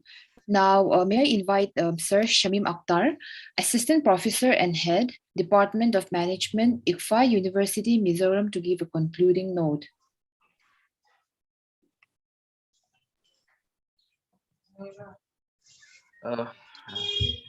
Okay. Thank you for this opportunity to present my concluding note on today's webinar on embracing AI in health, education, and business, which coincidentally is also the concluding webinar of our first IUM International Webinar Week 2021. AI and all its related concepts like machine learning, cloud computing, big data, IoT, these can no longer simply be considered as buzzwords. In fact, we are very well living in a world which already embraced artificial intelligence in so many ways, in so many fields that we may I just request to mute the participants. Okay, as I was telling, in fact, in today's time, we are living in a world which has already embraced artificial intelligence in so many ways, in so many fields, that we must be experiencing them on a day-to-day basis. And although there is a fair amount of skepticism and concern globally regarding how this unprecedented, if not uncontrolled growth and development in AI would turn up in future, but in a relatively short period of time, and considering that AI is constantly evolving phenomena, it is constantly developing, we are surely witnessing many positive outcomes of AI in various fields. Therefore, the valuable contributions from our esteemed resource persons in today's webinar, embracing AI in health, education, and business, somehow reaffirm the notion that use of AI is inevitable, important, and could be beneficial for larger, equitable, dependable, and sustainable development of the society. As for any society, health, education, and business are among the sectors that must be given top priority as it ensures both long-term and all-round development of society. I once again acknowledge the deep, diverse exploration and discussion on AI from our esteemed resource person. I once again acknowledge the deep and diverse exploration and discussion on AI from our esteemed resource persons, Dr. Haubijam Basanta, Ms. Casey Lalramchwani, and Dr. N. Rohan Metei. I believe that today's webinar has truly promoted the general understanding of AI and related technologies, its specific uses in health, education, and business, and sparked a lot of interest for prospective multidisciplinary research in the field. With that, I end my concluding note. Now I will request Mr. Nongamba Ninthencha, the head of the Department of IT University Mizoram. And by the way, he is also the coordinator for today's webinar. I invite him to present the vote of thanks. So over to you, Sagno. Yeah, thank you, Samim. I, on behalf of the Department of Information Technology and the Department of Management of ICFA University Mizoram, would like to thank our Vice Chancellor, Professor R.P. Vadera, sir, and Registrar, Dr. David Lomzwala, for their encouragement and support in organizing this event. And I would like to thank the resource persons of today's event, Dr. Haubijam Basanta, Ms. Casey Lalramchwani, and Dr. N. Rohan Mete for sparing their busy schedule and their valuable time, and for giving us the knowledgeable and scientific lectures. Thank you, Dr. Hawizam Basanta, Ms. Casey Laramchwani, and Dr. Rohan for clearing our concepts and enhancing our understanding of artificial intelligence in health, education, and business. You have indeed put the best of your efforts to make this event unforgettable. Next, I would like to thank Mr. Samim Akhtar, Head of Department of Management, and our colleague, Ms. Lalsang Liani, for their valuable contribution and support. And my heartfelt thanks to Mr. Chuan Moya for his technical support. And last but not the least, I thank all the participants for making this event a resounding success. Once again, thank you all.